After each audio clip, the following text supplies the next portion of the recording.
ಮಗನ ದಿನಚರಿ ಹೇಗಿರುತ್ತೆ ಅನ್ನೋದು ಒಂದು ಬ್ಲಾಗ್ ಮಾಡೋಣ ಅಂತ ಇದ್ದೀನಿ. ಇದರಲ್ಲಿ ಒಂದು ದಿನ ಕೂಡ ಅಂಗಡಿ ತುಪ್ಪ ಯೂಸ್ ಮಾಡಿಲ್ಲ. ಸೊ ಪ್ರತಿಯೊಂದರಲ್ಲೂ ನಾನು ಈ ಹೈ ಚೇರ್ನ ಯೂಸ್ ಮಾಡ್ತಾ ಇದ್ದೀನಿ. ಇದು ಒಂದು ಏನಾಗಿದೆ ಅಂದರೆ ಅವನು ಒಂದು ಡಿಸಿಪ್ಲೀನಾಗಿ ಒಂದೇ ಕಡೆ ಕೂತ್ಕೊಂಡು ಹೋಗಿದ್ದೀನಿ ಬೂತ್ಗೆ. ಮೇಡಮ್ ಹಪ್ಳ ಅದನ್ನು ಚೆಕ್ ಮಾಡ್ತೀವಲ್ಲ ಉಪ್ಪು ಖಾರ ಹೆಂಗಾದೆ ಅಂತ, ಅದ್ರ ಮೇಲೆ ನಿಂತಿರ್ತದೆ. 7th ಮಂತಲ್ಲಿ ಗ್ರೋತ್ ಸ್ಕ್ಯಾನ್ ಮಾಡಿಸಿರಲಿಲ್ಲ. ಸೊ ನಾನು ಈ ಪ್ರೊಸೆಸಲ್ಲಿ ಏನು ಹೇಳ್ತೀನಿ ಅಂದರೆ, ನಿಮ್ಮ ಗೈನಕಾಲಜಿಸ್ಟ್ ನೀವು ಇಬ್ಬರೇ ಇದರಲ್ಲಿ ಸಜೆಸ್ಟ್ ಮಾಡೋಕ್ಕಾಗೋದು, ಬೇರೆ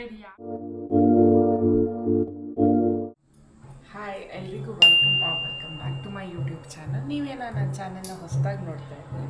ಹಾಯ್, ನಾನು Tejaswini. I usually make vlogs on shopping, traveling, lifestyle, food, ಈ ಥರ ಕಾನ್ಸೆಪ್ಟ್ಸ್ ಮೇಲೆ ವೀಡಿಯೋಸ್ ಮಾಡ್ತೀನಿ. ನಿಮಗೆ ನಮ್ಮ ಚಾನಲ್ ಇಷ್ಟ ಆದರೆ ಪ್ಲೀಸ್ ನಮ್ಮ ಚಾನಲ್ನ ಸಬ್ಸ್ಕ್ರೈಬ್ ಮಾಡ್ಕೊಳ್ಳಿ. ಮತ್ತು ಈ ವಿಡಿಯೋ ಇಷ್ಟ ಆದರೆ please don't forget to like, comment and share. Actually ಇವತ್ತಿನ ವಿಡಿಯೋ ಒಂದು ಸ್ವಲ್ಪ ಡಿಫ್ರೆಂಟ್ ಟ್ರಯಲ್ ಮಾಡೋಣ ಅಂತಲೇ ಮಾಡ್ತಾಯಿದ್ದೀನಿ. ಒಂದು ಯಾವಾಗಲೂ ಏನಾದರೂ ನಮ್ಮ ಮನೇಲಿ ಪೂಜೆ ಆ ಥರ ಇದ್ದಾಗಲೇ ತೋರಿಸೋದು. ನನ್ನ ಮಗನ ದಿನಚರಿ ಹೇಗಿರುತ್ತೆ ಅನ್ನೋದು ಒಂದು ಬ್ಲಾಗ್ ಮಾಡೋಣ ಅಂತ ಇದ್ದೀನಿ. ಇದರಲ್ಲಿ ಬೇಸಿಕಲಿ ನಾನು ಪ್ರೆಗ್ನೆನ್ಸಿ ಜರ್ನಿನ ಕವರ್ ಮಾಡ್ತೀನಿ. ನಾನು ಯಾವ್ದಾವ ಥರ ಲೈಕ್ ಏನೇನು ಕಷ್ಟ ಆಯಿತು ನನಗೆ, ಲೈಕ್ ಪ್ರೆಗ್ನೆನ್ಸಿಲಾಗಿರ್ಬೋದು, ಡೆಲಿವರಿಲಾಗಿರ್ಬೋದು, ಇಲ್ಲ ಚಿಂತೆ ಹುಟ್ಟಿದ ಮೇಲೆ ನಾನೇನೇನು ಮಿಸ್ಟೇಕ್ ಮಾಡಿದೆ ಅದನ್ನೆಲ್ಲ ನಿಮ್ಗೆ ಈ ವಿಡಿಯೋದಲ್ಲಿ ಶೇರ್ ಮಾಡ್ತೀನಿ. ಪ್ಲಸ್ ನನ್ನ ಮಗನಿಗೆ ನಾನು ಬೆಳಗ್ಗೆ ಎದ್ದಿದ ತಕ್ಷಣ ಏನು ಕೊಡ್ತೀನಿ, ತಿಂಡಿ ಯಾವ ಥರ ತಿಂಡಿ ಮಾಡ್ತೀನಿ, ಮಧ್ಯಾಹ್ನ ಯಾವ ಥರ ಊಟ ಮಾಡಿಸ್ತೀನಿ, ಸಂಜೆ ಯಾವ ಥರ ಸ್ನ್ಯಾಕ್ಸ್ ಕೊಡ್ತೀನಿ ಅನ್ನೋದನ್ನು ಕೂಡ ಈ ವಿಡಿಯೋದಲ್ಲಿ ಶೇರ್ ಮಾಡ್ತೀನಿ. ಸೊ ದ್ಯಾಟ್ ನಿಮಗೂ ಹೆಲ್ಪ್ ಆಗ್ಬೋದು. ಯಾವ್ದಾದ್ರು ಈ ನನ್ನ ವಯಸ್ಸಿನ ಮಗನೇ ನಿಮಗೂ ಇದ್ದರೆ, ಅವ್ರು ಈ ವಿಡಿಯೋ ನೋಡ್ತಾ ಇದ್ದರೆ ಅವ್ರಿಗೂ ಹೆಲ್ಪ್ ಆಗ್ಬೋದು ಅನ್ನೋ ಒಂದೇ ಥಾಟಲ್ಲಿ ನಾನು ಈ ವಿಡಿಯೋನ ಮಾಡ್ತಾ ಇರೋದು. ಪ್ಲಸ್ ನನ್ನ ಮಗನಿಗೆ ನಾನು 9 ಮಂತ್ಸ್ ಇದ್ದಾಗಿಂದ ಯಾವುದೇ ಥರ ಊಟ ಕೊಡೋದಕ್ಕೆ ಟ್ರೈನ್ ಮಾಡ್ತಾ ಬಂದೆ, ಅದನ್ನೆಲ್ಲನೂ ನಿಮ್ಮ ಜೊತೆ ಶೇರ್ ಮಾಡ್ತೀನಿ. ಸೊ ಈ ವಿಡಿಯೋನ ಸೊ ಇವತ್ತು ನಾನು ನಿಮ್ಗೆ ಹೇಳ್ಕೊಡ್ತಾ ಇರೋ ರೆಸಿಪಿ ಬಂದು ಓಟ್ಸ್, ವೆಜಿಟೇಬಲ್ ಓಟ್ಸ್ ಉಪ್ಪಿಟ್ಟು ಅಂತ. ಇದನ್ನ ಕುಕ್ಕರಲ್ಲಿ ಮಾಡ್ಬೋದು. ಆ್ಯಂಡ್ ನಾನಿವತ್ತು ಯೂಸ್ ಮಾಡ್ತಾ ಇರೋದು ಓಟ್ಸ್ ಬಂದು ಕ್ವಾಕರ್ ಅವ್ರದ್ದು. ಇದು ನಮ್ಮ ಪೀಡಿಯಾಟ್ರಿಷಿಯನ್ ನನಗೆ ಸಜೆಸ್ಟ್ ಮಾಡಿದ್ದು. ಸೊ ನಾನು ಇದೇ ಓಟ್ಸ್ನ ಅಚಿಂಕೆ 7 ಮಂತ್ಸ್ ಇರಬೇಕಾದ್ರಿಂದ ಯೂಸ್ ಮಾಡಿದ್ದೀನಿ. ಸೊ ಈಗ ಫಸ್ಟ್ ಹ್ಯಾಂಡ್ಲಿಗೆ ಈ ಓಟ್ಸ್ನ ಹಾಕ್ಕೊಂಡು ಹುರ್ಕೋಬೇಕು. ನಿಮ್ಮ ಮಗುಗೆ ಎಷ್ಟು ಬೇಕಾಗುತ್ತೋ ಅಷ್ಟು ಹಾಕ್ಕೊಳ್ಳಿ. ಇದನ್ನ ಹುರ್ಕೊಳ್ಳಿ.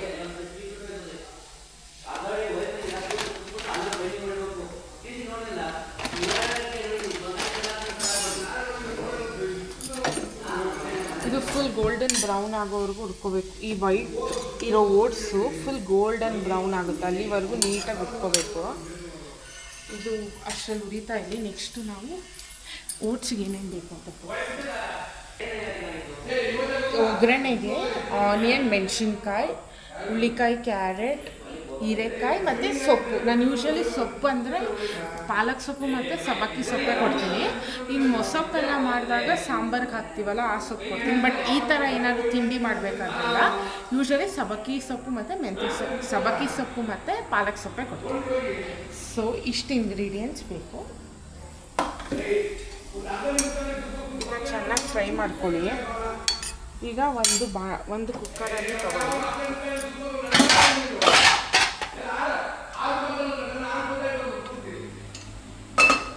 ಇದು ಫುಲ್ ನೀರಿಂಗ್ಲಿ ಒಂದು ನಿಮಿಷ. ಆಮೇಲೆ ನಾನು ತುಪ್ಪ ಬಗ್ಗೆ ಹೇಳ್ಬೇಕಂದ್ರೆ ಅದನ್ನ ನಮ್ಮ ದೊಡ್ಡಮ್ಮ ಕಳಿಸ್ಕೊಡ್ತಾರೆ ಊರಿಂದ. ಹಸು ತುಪ್ಪ ಮನೇಲಿ ನಾನು ಇಷ್ಟು ದಿನ ಆಯ್ತಲ್ಲ ಚಿಂಕಿಂಗೆ ನಾನು ಸಾಲಿಡ್ ಸ್ಟಾರ್ಟ್ ಮಾಡಿದಾಗಿಂದ ತುಪ್ಪ ನನ್ನ ದೊಡ್ಡಮ್ಮನೆ ಕೊಟ್ಟು ಕಳಿಸೋದು. ನಾಟಿ ಹಸು ತುಪ್ಪ ಕೊಟ್ಟು ಕಳಿಸ್ತಾರೆ. ನಾನು ಇಲ್ಲಿವರೆಗೂ ಒಂದು ದಿನ ಕೂಡ ಅಂಗಡಿ ತುಪ್ಪ ಯೂಸ್ ಮಾಡಿಲ್ಲ. ಸೊ ಪ್ರತಿ ತಿಂಗಳು ನಮ್ಮ ದೊಡ್ಡಮ್ಮ ಅಲ್ಲಿಂದ ಕೊಟ್ಟು ಕಳಿಸ್ತಾರೆ. ಸೊ ಒಗ್ಗರಣೆಗೆ ಇದೇ ತುಪ್ಪ ಯೂಸ್ ಮಾಡ್ತೀನಿ. ತಿನ್ನಿಸ್ಬೇಕಾದ್ರೂ ಕೂಡ ಇದೇ ತುಪ್ಪನೇ ಯೂಸ್ ಮಾಡ್ತೀನಿ. ಒಂದು ಸತಿ ನಾನು ಒಂದು 4-5 ಸಲ ತುಪ್ಪ ತರಿಸ್ಕೊತೀನಿ. ನೋಡಿ, ಈಗ ಆಲ್ಮೋಸ್ಟ್ ಓಟ್ಸ್ ಎಲ್ಲ ಫ್ರೈ ಆಗಿದೆ, ಗೋಲ್ಡನ್ ಬ್ರೌನ್ ಆಗಿದೆ. ಸೊ ಇದನ್ನ ತೆಗ್ದಿದ್ದು ಕೂಡ ಹಾಕ್ಸಾಗಿದೆ. ನೆಕ್ಸ್ಟು ಈ ಕುಕ್ಕರ್ ಅದಕ್ಕೆ ಒಗ್ಗರಣೆಗೆ ಸ್ವಲ್ಪ ತುಪ್ಪ,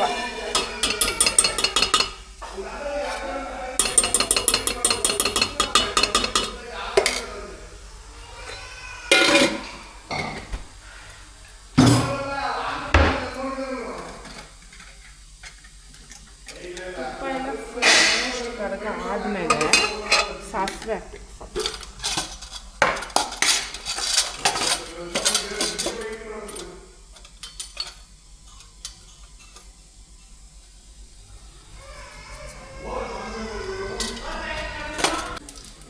ಈಗ ಆ್ಯಕ್ಚುಲಿ ಸಾಕು ಎಲ್ಲ ಸಿಡಿತಾ ಇದೆ.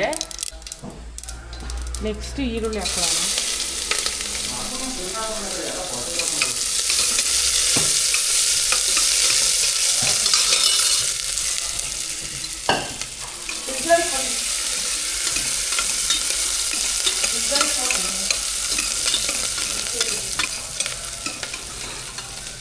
ಆಮೇಲೆ ತರಕಾರಿ ಆಪ್ಷನಲ್, ನಿಮ್ಗೆ ಯಾವ ತರಕಾರಿ ಬೇಕಾದರೂ ಹಾಕ್ಬೋದು. ನಾನು ಇವತ್ತು ಹುಳಿಕಾಯಿ, ಕ್ಯಾರೆಟ್ ಮತ್ತು ಹೀರೆಕಾಯಿ ಹಾಕ್ತಾಯಿದ್ದೀನಿ ಅಷ್ಟೇ. ನೀವು ಗೆರೆಕೋಸು ಹಾಕ್ಕೊಬೋದು, ಮೂಲಂಗಿ ಹಾಕ್ಕೊಬೋದು, ಎಲ್ಲ ಹಾಕ್ಕೊಬೋದು. ಇನ್ಫ್ಯಾಕ್ಟ್ ಬೀಟ್ರೂಟ್ ಹಾಕ್ಕೊಬೋದು, ಅದು ಚೆನ್ನಾಗಿದೆ. ತರಕಾರಿ ಇಸ್ ಯೋರ್ ಆಪ್ಷನಲ್, ಬಟ್ ತರಕಾರಿ ಹಾಕ್ಬೇಕಷ್ಟೆ. ನಮ್ಮ ಕಡೆ ಸಾಸಿವೆ ಸಿಡಿಸಿ ಎಣ್ಣೆ ಹಾಕ್ತಾರೆ, ಇವ್ರ ಕಡೆ ಉಲ್ಟಾ ಎಣ್ಣೆ ಕಾಯಿಸಿ ಸಾಸಿವೆ ಹಾಕ್ತಾರೆ. ನಿಮ್ಮ ಕಡೆ ಯಾವ ಥರ ಅಂತ ಹೇಳಿ ಕಮೆಂಟ್ ಸೆಕ್ಷನಲ್ಲಿ ಕಮೆಂಟ್ಸ್.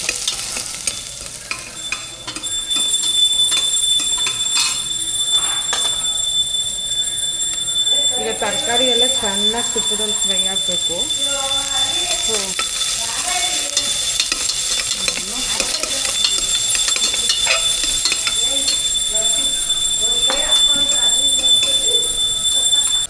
ಈಗ ತರಕಾರಿ ಎಲ್ಲ ಆಲ್ಮೋಸ್ಟ್ ಫ್ರೈ ಆಗಿದೆ. ತೋರಿಸಿ. ನೆಕ್ಸ್ಟು ಸೊಪ್ಪುಗಳು ಹಾಕ್ತಾರೆ.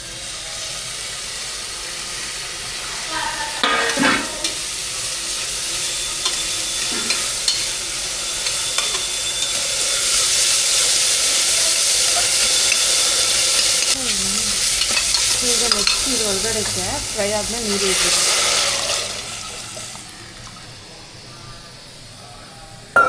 ಆಮೇಲೆ ರುಚಿಗೆ ತಕ್ಕಷ್ಟು ಉಪ್ಪು.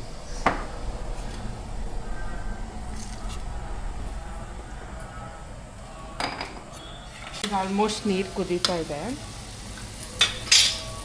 ನೆಕ್ಸ್ಟ್ ಇಲ್ಲಿ ಹುರ್ಕೊಂಡಿದ್ದಿದ್ದು ಬೋಟ್ಸ್ನ ನೋಡ್ಕೊಂಡು ಎಷ್ಟು ಬೇಕೋ ಅಷ್ಟು ಹಾಕೊಂಬಿಡಿ.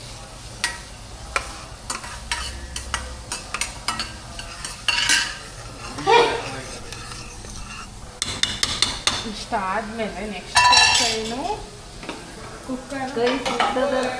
ಕುಕ್ಕರ್ ಮುಚ್ಚಳವನ್ನು ಮುಚ್ಚಿ. ಅವೆಲ್ಲ ಹಾಕಿದವ್ರಿಗೆ ಕುಕ್ಕರ್ ಮುಚ್ಚೋದು ಗೊತ್ತಾಗಲ್ಲ. ಆಮೇಲೆ ಒಟ್ಟು ಒಂದು 4 ವಿಷಲ್ಸ್ ಹೊಡಿಸ್ಬೇಕು. 4 ವಿಷಲ್ಸ್ ಆದಮೇಲೆ ಹೇಗಿರುತ್ತೆ ಅಂತ ತೋರಿಸಿ. ಈಗ ಓಚುಪ್ಪಿಟ್ಟು ಆಲ್ಮೋಸ್ಟ್ ರೆಡಿ ಆಗಿದೆ. ನಮ್ಮ ಅಚ್ಚಿಂತ ಹೇಗೆ ತಿಂತಾನೆ ಅಂತ ನೋಡೋಣ ಬನ್ನಿ. ತಿಂತಾ ಇದ್ದೀವಿ ನಾವು. ಒಂದು ಸ್ವಲ್ಪ ನನ್ನ ಕಡೆ ಗಿಡೀರಿ. ಈ ಹೈ ಚೇರ್ನ ನಾನು 6 ಮಂತ್ಸ್ ಅಂದರೆ ಸಾಲಿಡ್ ಸ್ಟಾರ್ಟ್ ಮಾಡಬೇಕಾದ್ರಿಂದಲೂ ನಾನು ಈ ಹೈ ಚೇರ್ನ ಯೂಸ್ ಮಾಡ್ತಾಯಿದ್ದೀನಿ. ಇದು ಒಂದು ಏನಾಗಿದೆ ಅಂದರೆ ಅವನು ಡಿಸಿಪ್ಲೀನಾಗಿ ಒಂದೇ ಕಡೆ ಕೂತ್ಕೊಂಡು ಊಟ ಮಾಡ್ತಾನೆ. ಅವನ ವಯಸ್ಸಿನ ಬಹಳ ಮಕ್ಕಳುಗಳಿಗೆ ನಾನು ನೋಡಿದ್ದೀನಿ, ಅವ್ರಿಗೆ ಎಲ್ಲ ಆ ಕಡೆ ಕರ್ಕೊಂಡು ಹೋಗ್ಬೇಕು, ಈ ಕಡೆ ಕರ್ಕೊಂಡು ಹೋಗ್ಬೇಕು ಊಟ ಮಾಡೋಕ್ಕೆ. ಬಟ್ ಇವನು ಆ ಥರ ಅಲ್ಲ, ಇವನ್ ಪ್ಲೇಸಲ್ಲೇ ಕೂತ್ಕೊಂಡು ಊಟ ಮಾಡ್ತಾನೆ. ಇದೊಂದು ಸಿಸ್ಟಮ್ನ ನಾನು 6 ಮಂತ್ಸಿಂದನೂ ಫಾಲೋ ಮಾಡ್ತಾಯಿದ್ದೀನಿ. ಇವಾಗಲೂ ಕೂಡ ಅವ್ನು ಎಷ್ಟೇ ಹಳ್ಳಿ ಹಠ ಮಾಡಲಿ ಏನೇ ಮಾಡಲಿ ಇಲ್ಲಿ ಕೂತ್ಕೊಳ್ಳಲ್ಲ ಅಂದಾಗ ಒಂದು ಸ್ವಲ್ಪ ಹೊತ್ತು ಅವನ್ನ ಸಮಾಧಾನ ಮಾಡಿ ವಾಪಸ್ ಕರ್ಕೊಂಬಂದು ನಾವು ಇಲ್ಲೇ ಕೂರಿಸ್ತೀವಿ. ಯಾಕಂದರೆ ಅವ್ನು ಇಲ್ಲೇ ಕೂತ್ಕೊಂಡು ಊಟ ಮಾಡಬೇಕು ಅಂತ. ಆ್ಯಂಡ್ ನೀವು ಯಾರಾದರೂ ಈ ಹೈ ಚೇರ್ನ ಪರ್ಚೇಸ್ ಮಾಡಬೇಕು ಅಂದರೆ ಕಮೆಂಟ್ ಸೆಕ್ಷನಲ್ಲಿ ಡಿಸ್ಕ್ರಿಪ್ಷನ್ ಬಾಕ್ಸಲ್ಲಿ ಲಿಂಕ್ ಹಾಕಿರ್ತೀನಿ.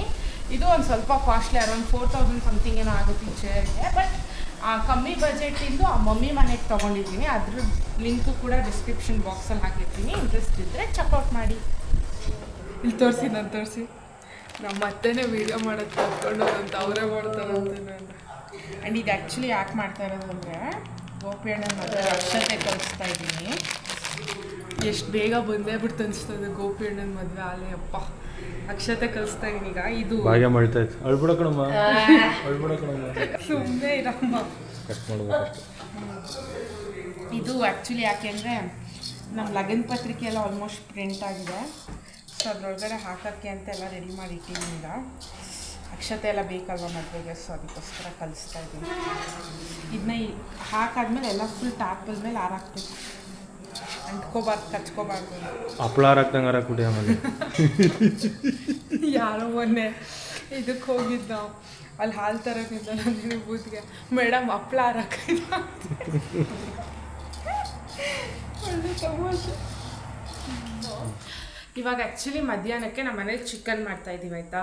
ಸೊ ಚಿಕನ್ಗೆ ಬಿರಿಯಾನಿ ಮಾಡೋಣ ಅಂತ ಅಂದ್ಕೊಂಡಿದ್ದೀವಿ. ಸೊ ಅದಕ್ಕೋಸ್ಕರ ಅಚಿಂತಿನ ಮಧ್ಯಾಹ್ನ ಫುಡ್ ಇವತ್ತು ಬಂದು ಬಿರಿಯಾನಿ ಆಗಿರುತ್ತೆ. ನಾವು ತಿನ್ನೋ ಥರದ್ದೇ ಮಸಾಲೆ ಯೂಸ್ ಮಾಡಿ, ಬಟ್ ಅವನಿಗೆ ಸಪ್ರೇಟಾಗಿ ಬಿರಿಯಾನಿ ಮಾಡ್ತೀನಿ. ಸೊ ಇವಾಗ ಫಸ್ಟ್ ಬಿರಿಯಾನಿಗೆ ಏನೇನು ಬೇಕು ಅಂತ ನೋಡೋಣ ಬನ್ನಿ. ಒಂದು ಈರುಳ್ಳಿ, ಆಮೇಲೆ ಪಲಾವ್ ಸಾಮಾನು, ಶುಂಠಿ ಬೆಳ್ಳುಳ್ಳಿ ಪೇಸ್ಟ್, ಮತ್ತು ಮಸಾಲೆಗೆ ಅಂಥೇಳಿ ಒಂದು 11 ಮೆಣಸಿನ್ಕಾಯಿ ತೊಗೊಂಡಿದ್ದೀನಿ. ಅವ್ರ ಅಂದಾಜು ಒಂದು 1.25 kg ಚಿಕನ್ ತರ್ತೀವಿ ಅಂತ ಹೇಳಿದ್ದಾರೆ. ಸೊ ಅದಕ್ಕೆ ಕೊತ್ತಂಬರಿ ಪುದೀನ ತೊಗೊಂಡಿದ್ದೀನಿ. ಸೊ ಇದು ಗ್ರೀನ್ ಪೇಸ್ಟ್ ಮಾಡ್ಕೊತೀನಿ. ಅಚಿಂತಿಂಗೆ ಅಂಥೇಳಿ ಅರ್ಧ ಈರುಳ್ಳಿ ಕುಯ್ಕೊಂಡಿದ್ದೀನಿ, ಸ್ವಲ್ಪ ಪಲಾವ್ ಸಾಮಾನು ರೆಡಿ ಮಾಡಿ ಇಟ್ಕೊಂಡಿದ್ದೀನಿ. ಸೊ ಈಗ ಈ ಗ್ರೀನ್ ಪೇಸ್ಟ್ನ ರೆಡಿ ಮಾಡ್ಕೊಳ್ಳೋಣ ಬನ್ನಿ. ಅಷ್ಟೇ ಮಿಕ್ಸಿ ಒಳಗಡೆ ಈಗ ಕೊತ್ತಂಬರಿ ಪುದೀನ ಹಸಿಮೆಣ್ಸಿನ್ಕಾಯಿ ಎಲ್ಲ ಹಾಕಿ ಗ್ರೀನ್ ಪೇಸ್ಟ್ನ ರುಬ್ಕೋಬೇಕು ಒಂದು ಮಿಕ್ಸಿ ಜಾರಲ್ಲಿ. ಕುದೀನ ತಲೆ ಈಗ ಇದನ್ನ ಮಿಕ್ಸಿ ಜಾರ್ ಒಳಗಡೆ ರುಬ್ಕೋಬೇಕು. ಮುಚ್ಚು ಅಷ್ಟೇ.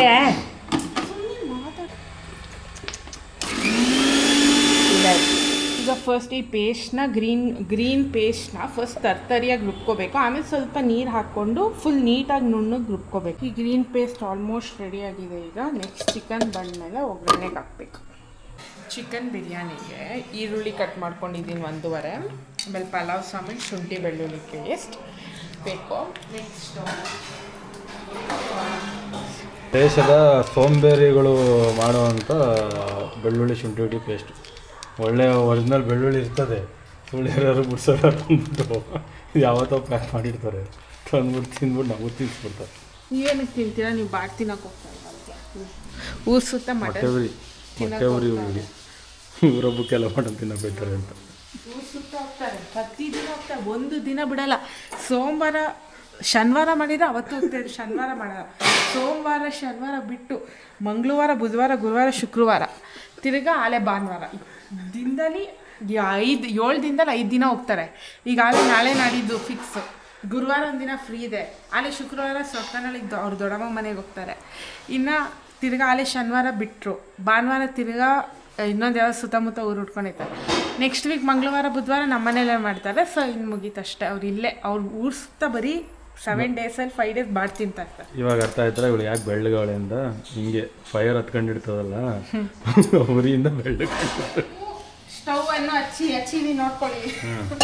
ಆಮೇಲೆ ಕುಕ್ಕರ್ ಇಕ್ಕಿ, ಆಮೇಲೆ ಸ್ವಲ್ಪ ಎಣ್ಣೆಗೆ ಬಿಡಿ. ಚಿಮ್ನಿ ಆನ್ ಮಾಡಿ ಅಂತ ಹೇಳು.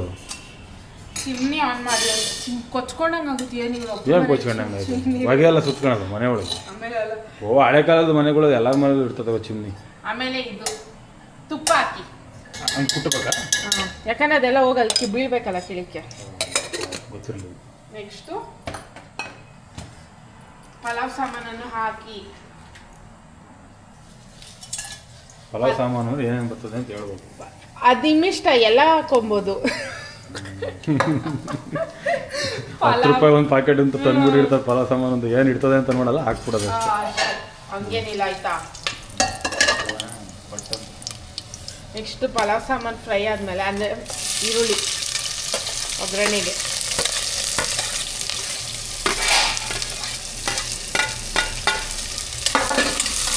ಈರುಳ್ಳಿ ಗೋಲ್ಡನ್ ಬ್ರೌನ್ ಆಗೋದು ಚೆನ್ನಾಗಿ ಫ್ರೈ ಮಾಡ್ಕೋಬೇಕು. ಸ್ವಲ್ಪ ಉರಿ ಕಮ್ಮಿ ಇಟ್ಕೊಳ್ಳಿ, ಇಲ್ಲ ಸೀದೋಗ್ಬಿಡುತ್ತೆ. ಏನು ಮಾಡಬೇಡ, ಫ್ರೈ ಮಾಡ್ತದೆ ಎಲ್ಲ. ನನಗೆ ಚಿಕನ್ ಪಲಾವ್ದು ಅಂತ ಐಡಿಯಾ ಬಂತು. ಏನು ಮಾಡ್ಬೋದು ಗೊತ್ತಾ? ಆಫ್ ಮಾಡಿ ಹೇಳ್ತೀನಿ. ಚಿಕನ್ ಪಲಾವ್ ಹೇಳ್ಕೊಡ್ತೀನಿ.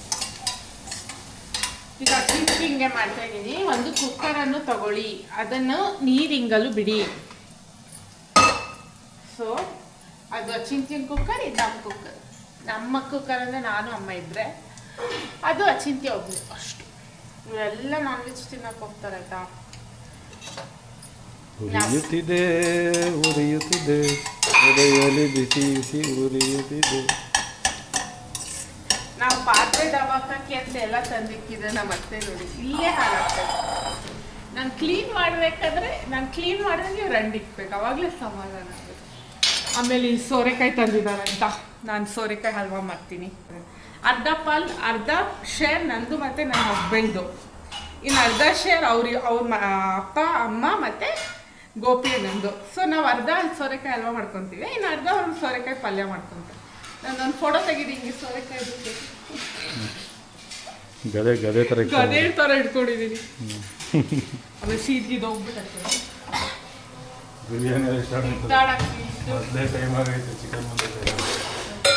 ನೆಕ್ಸ್ಟ್ ಫಸ್ಟ್ ಚಿಂತಿನ್ಗೆ ಒಂದು ಕುಕ್ಕರಿಗೆ ತುಪ್ಪ ಹಾಕೊಳ್ಳಿ, ಸ್ವಲ್ಪ ಪ್ಯೂರ್ ಹಸು ತುಪ್ಪ ಹಾಕೊಳ್ಳಿ. ಅದನ್ನು ಕರುಗಲು ಬಿಡಿ. ಅದಂಗೆ ಕರಗಾಯ್ತು. ಕರಗೋದು ಅಂದರೆ ಮೆಲ್ಟ್ ಇಂಗ್ಲೀಷ್ ಕಿಡ್. ನೀವಿನ್ನ ಇಂಗ್ಲೀಷ್ ಅಳಿಯೋಣ. ಕರುಗಲು ಬಿಡಿ ಅಂತ. ಈಗ ಈರುಳ್ಳಿ ಆಲ್ಮೋಸ್ಟ್ ಫ್ರೈ ಆಗ್ತದೆ. ಇದೆ ನೋಡಿ, ಇದನ್ನ ಹಾಕಿದ್ದು ಒಳಗಡೆ. ಆಮೇಲೆ ಅಂಗಡಿಗೆ ಹೋಗ್ಬಿಟ್ಟು ಜನ ಅಚಿಂದಿನ ಪಲಾವ್ ಸಾಮಾನು ಅಂತ ಕೇಳಿದ್ರು. ಮಿನಿಮಲ್ ಸ್ಪೈಸಸ್ ಹಾಕಿ ಆಯ್ತಾ, ಮಕ್ಳಿಗೆ ಜಾಸ್ತಿ ಸ್ಪೈಸಸ್ ಹಾಕ್ಬೇಡಿ. ಅದೊಂಥರ ಖಾರ ಎಫೆಕ್ಟ್. ಆಮೇಲೆ ತಿನ್ಬೇಕಾದ್ರೆ ಅವ್ರಿಗೆ ಬಾಯಿಗೆ ಸಿಗಾಕೊಂಡ್ರೆ ಒಂಥರ ಆಗುತ್ತೆ ಅಂತ ಅಷ್ಟೇ. ಆಮೇಲೆ ಅರ್ಧ ಈರುಳ್ಳಿ ಕುಯ್ಕೊಂಡಿದ್ದೀನಿ, ಸೊ ಅದನ್ನೂ ಹಾಕ್ತಾಯಿದ್ದೀನಿ. ಚೆನ್ನಾಗಿ ಫ್ರೈ ಮಾಡಿ. ಆಮೇಲೆ ಮಕ್ಕಳಿಗೆ ಇವತ್ತಿಂದನೇ ತುಪ್ಪ ರೂಢಿ ಮಾಡಿ. ಯಾಕಂದರೆ ದೊಡ್ಡವರಾದ್ಮೇಲೆ ಅವ್ರು ಕಲಿಯಲ್ಲ. ಒಂದು ಗಾದೆ ಇದೆ ಗೊತ್ತಾ, ಗಿಡವಾಗಿ ಬಗ್ಗದ್ದು ಮರವಾಗಿ ಬಗ್ಗಿದೆ ಅಂತ. ಸೊ ಅದಕ್ಕೋಸ್ಕರ ತುಪ್ಪ, ಹಣ್ಣು, ತರಕಾರಿ ಎಲ್ಲ ಮುಂಚೆಯಿಂದನೇ ಕೊಡಬೇಕು. ಯಾಕಂದರೆ ಇವಾಗ ಅವರೆಲ್ಲ ತಿನ್ನಕ್ಕೆ ರೂಢಿಯಾಗಿದೆ, ಫ್ಯೂಚರಲ್ಲೂ ತಿಂತಾರೆ. ಇಲ್ಲಾಂದರೆ ಫ್ಯೂಚರಲ್ಲಿ ನಾವು ತಿನ್ನಲ್ಲ ಅಂತ ಹೇಳ್ತಾರೆ. ಅದಕ್ಕೋಸ್ಕರ ಎಲ್ಲನೂ ಮುಂಚೆಯಿಂದನೇ ಕೊಡ್ತೀವಿ. ಈಗ ನೆಕ್ಸ್ಟು ಇದು ನಮ್ಮ ಬಿರಿಯಾನಿಗೆ ಶುಂಠಿ ಬೆಳ್ಳುಳ್ಳಿ ಪೇಸ್ಟ್ ಹಾಕ್ತೀನಿ, ತೋರಿಸಿ. ನಾನು ಅಮ್ಮ ಇಬ್ಬರೇ ಅಲ್ವಾ, ಚಿಂತಿಗೆ ಒಂದು ಸ್ವಲ್ಪ ಇದರಲ್ಲೇ ಇಟ್ಕೊಂಡಿರ್ತೀನಿ. ಈ ಶುಂಠಿ ಬೆಳ್ಳುಳ್ಳಿ ಪೇಸ್ಟು ಹಸಿ ವಾಸನೆ ಹೋಗೋವರೆಗೂ ಚೆನ್ನಾಗಿ ಫ್ರೈ ಮಾಡ್ಕೊಳ್ಳಿ. ಆ್ಯಂಡ್ ನಾನು ಈಗ ಬಿರಿಯಾನಿ ಮಾಡಬೇಕಾದ್ರೆ ಎಲ್ಲರೂ ಬಿರಿಯಾನಿ ಮಸಾಲ ಅದು ಇದು ಹಾಕ್ತಾರೆ, ಬಟ್ ನಾನು ಯಾವತ್ತೂ ಆ ಥರ ಎಲ್ಲ ಏನು ಆಗಲ್ಲ. ಕೊತ್ತಂಬರಿ, ಪುದೀನ, ಹಸಿಮೆಣ್ಸಿನ್ಕಾಯಿ ಇಷ್ಟರಲ್ಲೇ ಬಿರಿಯಾನಿ ಮಾಡಿಬಿಡ್ತೀನಿ. ನನಗೆ ಆ ಮಸಾಲೆ ಪುಡಿಗಳೆಲ್ಲ ಎಷ್ಟು ಲೆಕ್ಕದಲ್ಲಿ ಹಾಕಬೇಕು ಅದೆಲ್ಲ ಗೊತ್ತಾಗಲ್ಲ. ಸೊ ನಾನು ಅದನ್ನ ಯಾವುದು ಯೂಟ್ಯೂಬಲ್ಲಿ ನೋಡೂ ಇಲ್ಲ, ನಮ್ಮಮ್ಮ ಹೇಳ್ಕೊಟ್ಟಿದ್ದಾರೆ, ಅಷ್ಟನ್ನೇ ಮಾಡೋದು ನಾನು. ಬಿರಿಯಾನಿ ಮಸಾಲ ಏನೂ ಹಾಕಲ್ಲ. ಈಗ ಖಾರ ಕಮ್ಮಿ ಆಯಿತು ಅಂದರೆ ಲಾಸ್ಟಲ್ಲಿ ಒಂದು ಸ್ವಲ್ಪ ಎಕ್ಸ್ಟ್ರಾ ಖಾರದ ಪುಡಿ ಹಾಕ್ಕೊತೀನಿ. ಬಟ್ ಟೇಸ್ಟ್ ಫ್ಲೇವರ್ಗೋಸ್ಕರ ಒಂಚೂರು ಗರಂ ಮಸಾಲ ಹಾಕ್ಕೊತೀನಿ ಅಷ್ಟೇ, ಇನ್ನೇನೂ ಹಾಕಲ್ಲ. ಚಿಕನ್ ಮಸಾಲ ಹಾಕಲ್ಲ, ಅದೇನೇನೋ ಪುಡಿಗಳೆಲ್ಲ ಬರುತ್ತಲ್ಲ, ಧನಿಯಾ ಪುಡಿ ಹಾಕಲ್ಲ, ಯಾವ ಪುಡಿನೂ ಹಾಕಲ್ಲ. ನಾನು ಹಂಗೆ ಮಾಡ್ತೀನಿ.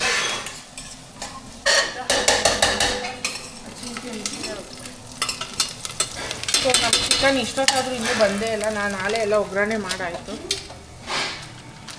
ಯಾವ್ದು ಹಂಗೆ ಅಳ್ತಾ ಇರೋದು? ಅಮ್ಮನ ಮುನ್ನ ನಮ್ಮ ವಿಡಿಯೋಗ್ರಾಫರ್ ಬಂದಿದ್ದಾರೆ ನೋಡಿ, ಇವರೇ ನಮ್ಮೆಲ್ಲ ರೀಲ್ಸ್ನ ಹಿಂದೆ ಕೈ ಚಳಕ ಇವ್ರದೇ.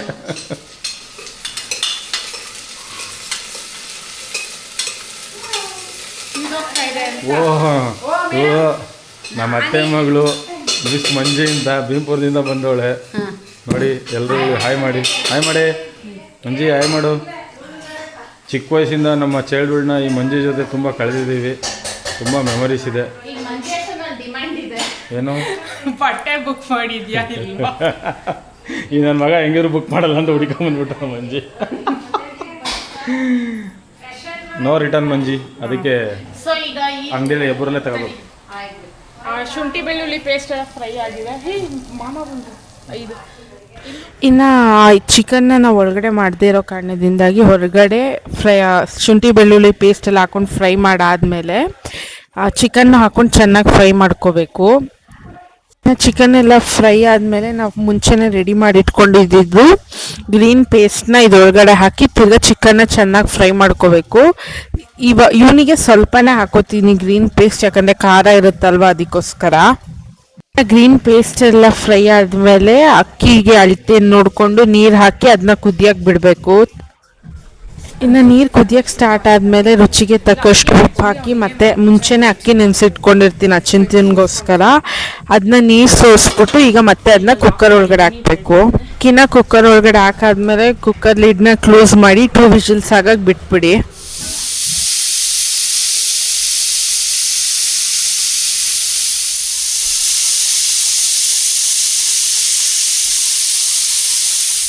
ಈಗ ಕಮ್ಮಿಂಗ್ ಬ್ಯಾಕ್ ಟು ನಮ್ಮ ಬಿರಿಯಾನಿ. ಈಗ ಚಿಕನ್ ಹಾಕ್ಕೊಂಡಿದ್ದೀನಿ, ಶುಂಠಿ ಬೆಳ್ಳುಳ್ಳಿ ಪೇಸ್ಟ್ ಎಲ್ಲ ಆದಮೇಲೆ ಚಿಕನ್ ಚೆನ್ನಾಗಿ ಫ್ರೈ ಆಗೋಕ್ಕೆ ಬಿಟ್ಬಿಡ್ಬೇಕು ಒಗ್ಗರಣೆಲೆ.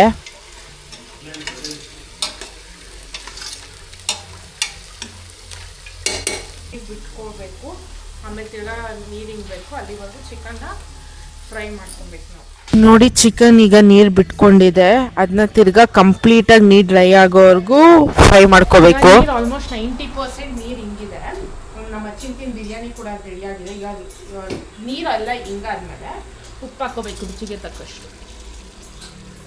ಸೊ ಈ ಉಪ್ಪು ಫುಲ್ ಡಿಸಾಲ್ವ್ ಆಗುತ್ತೆ, ಅಲ್ಲಿವರೆಗೂ ವೆಯ್ಟ್ ಮಾಡಿ. ನೀರು ಫುಲ್ ಕಂಪ್ಲೀಟಾಗಿ ಹಿಂಗಿದೆ. ಸೊ ಇವಾಗ ನಾವು ಗ್ರೀನ್ ಪೇಸ್ಟ್ ರೆಡಿ ಮಾಡ್ಕೊಂಡಿದ್ವಲ್ಲ ಮುಂಚೆ, ಅದನ್ನ ಫುಲ್ ಹಾಕಿ ಚಿಕನ್ ಜೊತೆ ಮಿಕ್ಸ್ ಮಾಡಿ ತಿರ್ಗಾ ಸ್ವಲ್ಪ ಹೊತ್ತು ಅದನ್ನ ಫ್ರೈ ಮಾಡ್ಕೋಬೇಕು. 10 ನಿಮಿಷ ಚಿಕನ್ ಜೊತೆ ಮಿಕ್ಸ್ ಆಗೋಕೆ ಬಿಟ್ಬಿಡಿ, ಹಿಂಗೆ ಕುದೀತಾ ಇರಬೇಕು. ಅಮ್ಮ ಇದರಲ್ಲಿ 2 ಲೋಟ ಅಕ್ಕಿ ಹಾಕಿದ್ದೀನಿ ಅಂತ ಹೇಳಿದ್ದಾರೆ. ಸೊ 1 ಲೋಟ ಅಕ್ಕಿಗೆ 2 ಲೋಟ ನೀರು ಹಾಕಬೇಕು. ಸೊ ಈಗ ಅದನ್ನ ಹಾಕೋತಾ ಇದ್ದೀನಿ. ಆ್ಯಂಡ್ ಇದು ಸ್ಟೀಲ್ ಕುಕ್ಕರ್ ಆಗಿರೋ ಕಾರಣದಿಂದಾಗಿ ನೀವು ಎಕ್ಸ್ಟ್ರಾ 1 ಲೋಟ ನೀರು ಕೂಡ ಹಾಕೋಬೇಕು, ಯಾಕಂದರೆ ತಳ ಹಿಡಿಯೋ ಚಾನ್ಸಸ್ ಜಾಸ್ತಿ ಇರುತ್ತೆ. ಟೋಟಲ್ ಆಗಿ ಈಗ 5 ಗ್ಲಾಸಸ್ ನೀರು ಹಾಕ್ಕೊಂಡು ಚೆನ್ನಾಗಿ ಮಿಕ್ಸ್ ಮಾಡಿ ಈಗ ನೀರನ್ನ ಕುದಿಯೋಕೆ ಬಿಡ್ತಾ ಇದ್ದೀನಿ. ನಾನು ಈ ಟೋಟಲ್ ಬಿರಿಯಾನಿ ಮಾಡೋ ಪ್ರೊಸೆಸ್ಸಲ್ಲಿ ಒಂದೇ ಒಂದು ಇಂಗ್ರೀಡಿಯೆಂಟ್ ಅಂಗಡಿಯಿಂದ ಯೂಸ್ ಮಾಡೋದು ಯಾವುದು ಅಂದರೆ ಅದು ಗರಂ ಮಸಾಲ. ಇದನ್ನ ನೀರು ಕುದಿಯೋಕೆ ಸ್ಟಾರ್ಟ್ ಆಗಬೇಕು ಹಾಕೋಬೇಕು.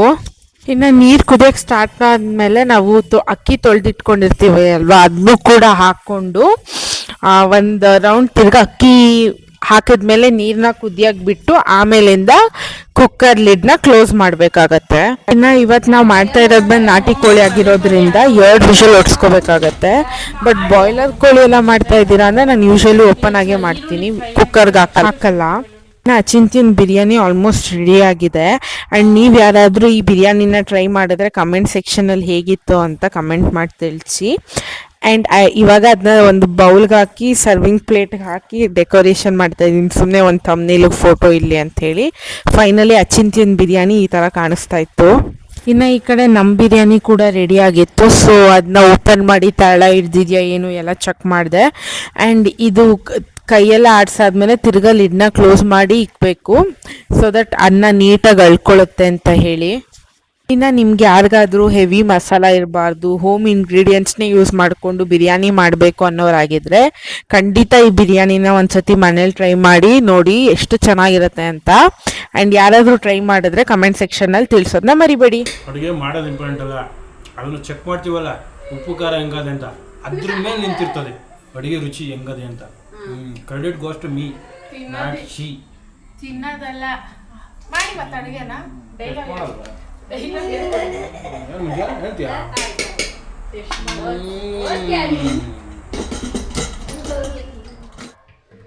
ಸೊ ಈಗ ಚಿಂತಿಗೆ ಯೂಶಲಿ ಸಂಜೆ ಏನಾದರೂ ಹಣ್ಣು ಕೊಡ್ತೀನಿ, like apple, avocado, banana, musk melon, dragon, kiwi ಈ ಥರ ಹಣ್ಣು ಕೊಡ್ತೀನಿ. ಬಟ್ ಇವತ್ತು ನಮ್ಮ ಮನೇಲಿ ಹಣ್ಣು ಕೂಡ ಖಾಲಿಯಾಗಿದೆ. ಸೊ ಅವನಿಗೆ ಸ್ನ್ಯಾಕ್ಸ್ ಏನಾದರೂ ಕೊಡಲೇಬೇಕು ಅಂಥೇಳಿ ಈಗ ಒಂದು ಬಾಣಲಿಗೆ ಸ್ವಲ್ಪ ತುಪ್ಪ ಹಾಕ್ಕೊಂಡು ಕಾಯಿಸ್ಕೊಂಡಿದ್ದೀನಿ. ಅದಕ್ಕೊಂದು ಸ್ವಲ್ಪ ಪೆಪ್ಪರ್ ಪೌಡರ್ ಮತ್ತು ಒಂದು ಸ್ವಲ್ಪ ಇದರೊಳಕ್ಕೆ ಒಂದು ಮೊಟ್ಟೆಯನ್ನು ಹೊಡೆದು ಹಾಕ್ಬಿಡ್ತೀನಿ. ಸೊ ಅದು ಒಂದು ಸ್ನ್ಯಾಕ್ ಆಗುತ್ತೆ. ಯೂಶ್ವಲಿ ಮೊಟ್ಟೆ ಅಂದರೆ ನಾಟಿ ಮೊಟ್ಟೆನೇ ಕೊಡ್ತೀನಿ, ಯಾಕಂದರೆ ನಮ್ಮ ಮನೇಲಿ ಕೋಳಿ ಇದೆ, ನಾಟಿ ಕೋಳಿ. ಸೊ ಅದಕ್ಕೋಸ್ಕರ ನಾಟಿ ಮೊಟ್ಟೆ ಕೊಡ್ತೀನಿ.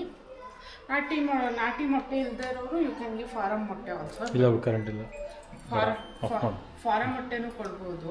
ಬಟ್ ನಾನು ಯೂಶ್ವಲಿ ನಾಟಿ ಮೊಟ್ಟೆನೇ ಕೊಡ್ತೀನಿ, ಯಾಕಂದರೆ ನಮ್ಮದು ಊರಲ್ಲಿ ನಾಟಿ ಕೋಳಿ ಇದೆ. ಸೊ ನಾಟಿ ಮೊಟ್ಟೆ ಸಿಗುತ್ತೆ ಅಂತ.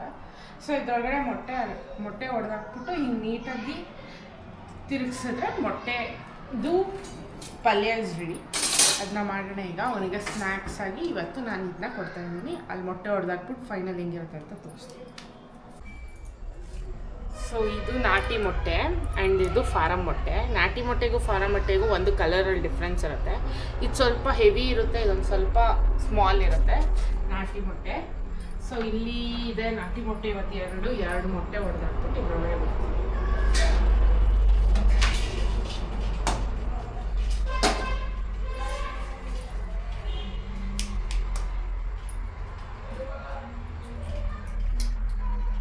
ಹಚ್ಚು.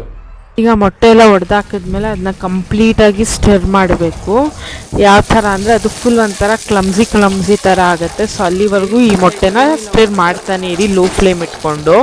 ನನ್ನ ಪ್ರೆಗ್ನೆನ್ಸಿ ಜರ್ನಿ ಮತ್ತು ಅಚಿಂತ್ಯ ಹಿಂಗೆ ಏನೇನು ಡಾಕ್ಟರ್ ಹತ್ರ ಏನೇನು ಸಜೆಷನ್ ತೊಗೊಂಡು ನಾನು ಡೆಲಿವರಿ ಹೇಗಾಯಿತು ಎಲ್ಲ ಹೇಳ್ತೀನಿ ಅಂತ. ಸೊ ನಾನು ಪ್ರೆಗ್ನೆನ್ಸಿ ಕನ್ಫರ್ಮ್ ಆದಾಗಿಂದ 12 ವೀಕ್ಸ್ವರೆಗೂ ಸಿಕ್ಕಾಪಟ್ಟೆ ವಾಮಿಟಿಂಗ್ ಇತ್ತು. ಒಬ್ಬೊಬ್ಬರು ಪ್ರೆಗ್ನೆನ್ಸಿ ತುಂಬ ಆ್ಯಕ್ಟಿವ್ ಇರ್ತಾರೆ, ಇಲ್ಲ ತುಂಬ ಪ್ಯಾಸಿವ್ ಇರ್ತಾರೆ. ಬಟ್ ನನಗೆ ಹೆಂಗಿತ್ತು ಅಂದರೆ ಎರಡು ಫೇಸ್ನೂ ನೋಡಿದ್ದೀನಿ ಪ್ರೆಗ್ನೆನ್ಸಿಲಿ. ಯಾಕಂದರೆ first 1 weeks of my pregnancy ಯಾವ ಥರ ಇತ್ತು ಅಂದರೆ ಒಂದು ಸಿಕ್ಕಾಪಟ್ಟೆ ವಾಮಿಟಿಂಗ್ ಆಗ್ತಾಯಿತ್ತು. ದಿನದಲ್ಲಿ 24 hours ವಾಮಿಟಿಂಗ್ ಆಗ್ತಾಯಿತ್ತು. ಹೋಗ್ತಾ ನನಗೆ ಆಗ್ತಾನೇ ಇಲ್ಲ ಅಂತ ಅಂದಾಗ ಡಾಕ್ಟ್ರು ಫೈನಲಿ ಸಜೆಸ್ಟ್ ಮಾಡಿದ್ದು, ನೀನು ಅಡ್ಮಿಟ್ ಆಗಿ 2 days ಡ್ರಿಪ್ಸ್ ಹಾಕ್ಸ್ಕೊ. 2 days ಡ್ರಿಪ್ಸ್ ಹಾಕ್ಸ್ಕೊ. ಸೊ ನಿನಗೆ ಸರಿ ಹೋಗುತ್ತೆ. ಯಾಕಂದರೆ ವಾಟರ್ ಲೆವೆಲ್ ಬಾಡಿಲಿರೋದು ಫುಲ್ ಹೊಟ್ಟೋಗಿರೋದ್ರಿಂದ ನೀನು ಫುಲ್ ಡಿಹೈಡ್ರೇಟ್ ಆಗಿದೆಯಾ. ಸೊ ಅದಕ್ಕೋಸ್ಕರ ನಿನಗೆ ಹೀಗೆ ಕಂಟಿನ್ಯೂಸ್ ಆಗಿ ವಾಮಿಟ್ ಆಗ್ತಾ ಇರುತ್ತೆ. ಸೊ ನೀನು ಅದಕ್ಕೋಸ್ಕರ ಅಡ್ಮಿಟ್ ಆಗಬೇಕು ಅಂತ ಡಾಕ್ಟರ್ ಸಜೆಸ್ಟ್ ಮಾಡಿದ್ರು. ಇನ್ನು 12 ವೀಕ್ಸ್ 10 ವೀಕ್ಸ್ ಇರ್ಬೇಕಾದ್ರೆ ನಾನು ಅಡ್ಮಿಟ್ ಆಗಿ ಡ್ರಿಪ್ಸ್ ಹಾಕ್ಸ್ಕೊಂಡೆ. ಇನ್ನು 2 ವೀಕ್ಸ್ ಹೇಗೆ ಕಳಿಯೋದು ಅಂತ ಯೋಚನೆ ಆಗಿದೆ. ಯಾಕಂದರೆ 12 ವೀಕ್ಸ್ಗೆ ವಾಮಿಟಿಂಗ್ ಕಂಟ್ರೋಲಿಗೆ ಬಂದು ಒಂದು ಸ್ಟೆಬಿಲಿಟಿಗೆ ಬರ್ತೀಯ ಅಂತ ನನ್ನ ಗೈನಕಾಲಜಿಸ್ಟ್ ಹೇಳಿದರು. ಸೊ ಹಾಗೇ 12 ವೀಕ್ಸ್ವರೆಗೂ ವಾಮಿಟಿಂಗ್ ಇತ್ತು ನನಗೆ. ಬಟ್ ಯೂಶ್ವಲಿ ಪ್ರೆಗ್ನೆನ್ಸಿಲಿ ಎಲ್ಲರಿಗೂ ಏನಾಗುತ್ತೆ ಅಂದರೆ ಅರ್ಲಿ ಮಾರ್ನಿಂಗ್ ವಾಮಿಟಿಂಗ್ ಸ್ಟಾರ್ಟ್ ಆಗುತ್ತೆ ಅಂತ ಹೇಳ್ತಾಯಿದ್ರು. ಬಟ್ ನನಗೆ ಯಾವ ಥರ ಇತ್ತು ಅಂದರೆ 4 o'clock ಆದಮೇಲೆ, ಸಂಜೆ 4 o'clock ಆದಮೇಲಿಂದ ವಾಮಿಟಿಂಗ್ ಸ್ಟಾರ್ಟ್ ಆಗ್ತಾಯಿತ್ತು. ಅದು ಇಡೀ ದಿನ ಇರ್ತಾಯಿತ್ತು. ರಾತ್ರಿ ಮಲಗಿ ನಾಳೆ ಬೆಳಿಗ್ಗೆ ಮಲ್ಕೊಂಡಾಗ ಮಾತ್ರ ವಾಮಿಟಿಂಗ್ ಇರ್ತಾ ಇರಲಿಲ್ಲ ಅಷ್ಟೇ. ಇನ್ನು ಬೆಳಿಗ್ಗೆ ಎದ್ದಾಗ ಐ ವಾಸ್ ಓಕೆ, ನಾನು ನಾರ್ಮಲ್ ಆಗಿ ಇರ್ತಿದ್ದೆ. ಹೋಗ್ತಾ 11 o'clock 12 o'clock ಸ್ವಲ್ಪ ಆಗೋದು. But 4 o'clock 10 o'clock extreme vomiting ಆಗ್ತಾಯಿತ್ತು. ಇನ್ನು ನನಗೆ ಇದ್ರ ಟೈಮಲ್ಲಿ ಒಂದು ಟ್ಯಾಬ್ಲೆಟ್ ಕೊಟ್ಟಿದ್ರು, ಸಸ್ಟೈನ್ ಅಂತ.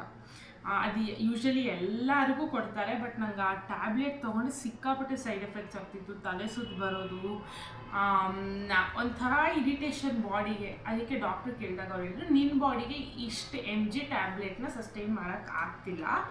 ಬಟ್ ಆದರೆ ನನಗೆ ಬೇರೆ ಆಪ್ಷನ್ ಇಲ್ಲ, ಯಾಕಂದರೆ ನಾನು ಅದು ತಗೊಳ್ಳೇಬೇಕಿತ್ತು. ಸೊ ಈ ಥರ ಆಗಿ 12 ವೀಕ್ಸ್ ಮುಗಿದ್ಮೇಲೆ ನಂಗೆ ಸ್ಕ್ಯಾನಿಂಗಲ್ಲೆಲ್ಲ ಏನೂ ಪ್ರಾಬ್ಲಮ್ ಬಂದಿರಲಿಲ್ಲ. ಯಾಕಂದರೆ ನಂದು 5th month ಸ್ಕ್ಯಾನಿಂಗ್ ನೋಡೇ ಡಾಕ್ಟ್ರು ಹೇಳಿದರು ಮಗು 3 to 3.5 kgsವರೆಗೂ ಬರುತ್ತೆ ಅಂತ. ಸೊ ಆ ಇಂಟೆನ್ಷನಿಂದ ನನ್ನ ಗೈನಕಾಲಜಿಸ್ಟ್ ನನಗೆ 7th month growth scan ಮಾಡಿಸಿರಲಿಲ್ಲ.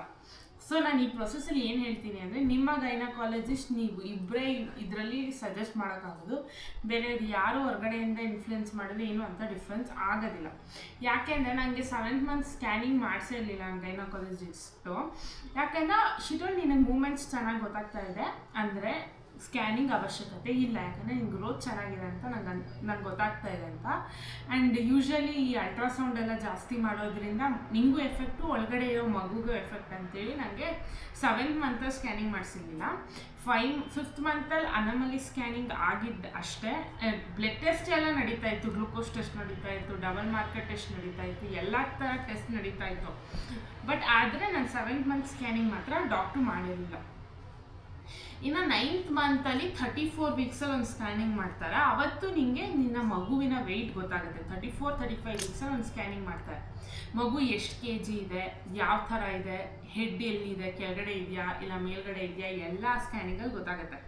But ಆವಾಗ ನನಗೆ ಏನಾಗಿತ್ತು ಅಂದರೆ ಡಾಕ್ಟ್ರು ನೋಡಿದಾಗ ಅವ್ರು ಸ್ಕ್ಯಾನಿಂಗ್ ಅವರು ನನಗೆ ಹೇಳಿದರು 3.43 kgs ಇದೆ ಮಗು ಆಲ್ರೆಡಿ, ಯಾವಾಗ 35 ವೀಕ್ಸಲ್ಲಿ. ಅಂದರೆ ಈ ಸ್ಕ್ಯಾನಿಂಗಲ್ಲಿ ಎಕ್ಸಾಕ್ಟ್ ವೆಯ್ಟ್ ಗೊತ್ತಾಗಲ್ಲ. ಹೆಡ್ ಸರ್ಕಂಫ್ರೆನ್ಸ್ ಮೂಲಕ ಅವರು ಒಂದು ಅಂದಾಜು ವೆಯ್ಟ್ನ ಕ್ಯಾಲ್ಕುಲೇಟ್ ಮಾಡ್ತಾರೆ. ಪ್ಲಸ್ ಆರ್ ಮೈನಸ್ 200 grams ಕಮ್ಮಿನೂ ಇರ್ಬೋದು, 200 grams ಜಾಸ್ತಿನೂ ಇರ್ಬೋದು ಅಂತ ಡಾಕ್ಟ್ರ್ ಹೇಳಿದ್ರು.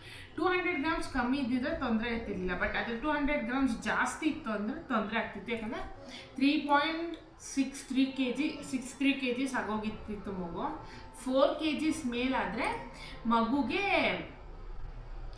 ನಾರ್ಮಲ್ ಮಾಡೋದು ಒಂದು ಕಷ್ಟ ಆಗುತ್ತೆ. ಮತ್ತು you have to undergo C section ಅಂತ. ಸೊ ಈ ಟೈಮಲ್ಲಿ ನನಗೆ ಯೋಚನೆ ಮಾಡೋಕ್ಕೂ ಡಾಕ್ಟ್ರ್ ಏನು ಹೇಳಿದ್ರು, ನಿನ್ನೆ ನ್ಯಾಚುರಲ್ ಲೇಬರಲ್ಲೇ ಆಗ್ತೀಯಾ, but you have to wait 38 weeks ಆಗಲಿ ಅಂತ ಹೇಳಿದ್ರು. ಬಟ್ ನನಗೆ ಇಲ್ಲಿ ನನಗೆ ಹರೀಶ್ ಅವ್ರು ಏನು ಹೇಳ್ತಾಯಿದ್ರು, ನನ್ನ ಹಸ್ಬೆಂಡ್ ಹೇಳ್ತಾ ಇದ್ದಿದ್ದು, ಈಗ 3.43 ಇದ್ರೂ ಓಕೆ, 3.6 ಇದ್ದರೆ 38 ವೀಕ್ಸ್ ಆದಮೇಲೆ ಮಾಡೋಕ್ಕೋದ್ರೆ 4 kgs ಆಗೋಗುತ್ತೆ ಮಗು, ಆವಾಗ ಏನು ಮಾಡೋದು, ಸಿ ಸೆಕ್ಷನ್ ಮಾಡ್ತಾರೆ ಅಂಥೇಳಿ ನನಗೆ 38 ವೀಕ್ಸ್ ಮುಂಚೆ ಡಾಕ್ಟ್ರು ಮತ್ತು ಸ್ಟ್ರಿಕ್ಟಾಗಿ ಹೇಳಿದ್ರು, ನಾನು ಯಾವುದೇ ಕಾರಣಕ್ಕೂ ಲೇಬರ್ ಇಂಡ್ಯೂಸ್ ಮಾಡಲ್ಲ, 38 ವೀಕ್ಸ್ ಆದರೂ ಮಗು ಹೊಟ್ಟೆ ಒಳಗಡೆ ಇರಲೇಬೇಕು ಅಂತ.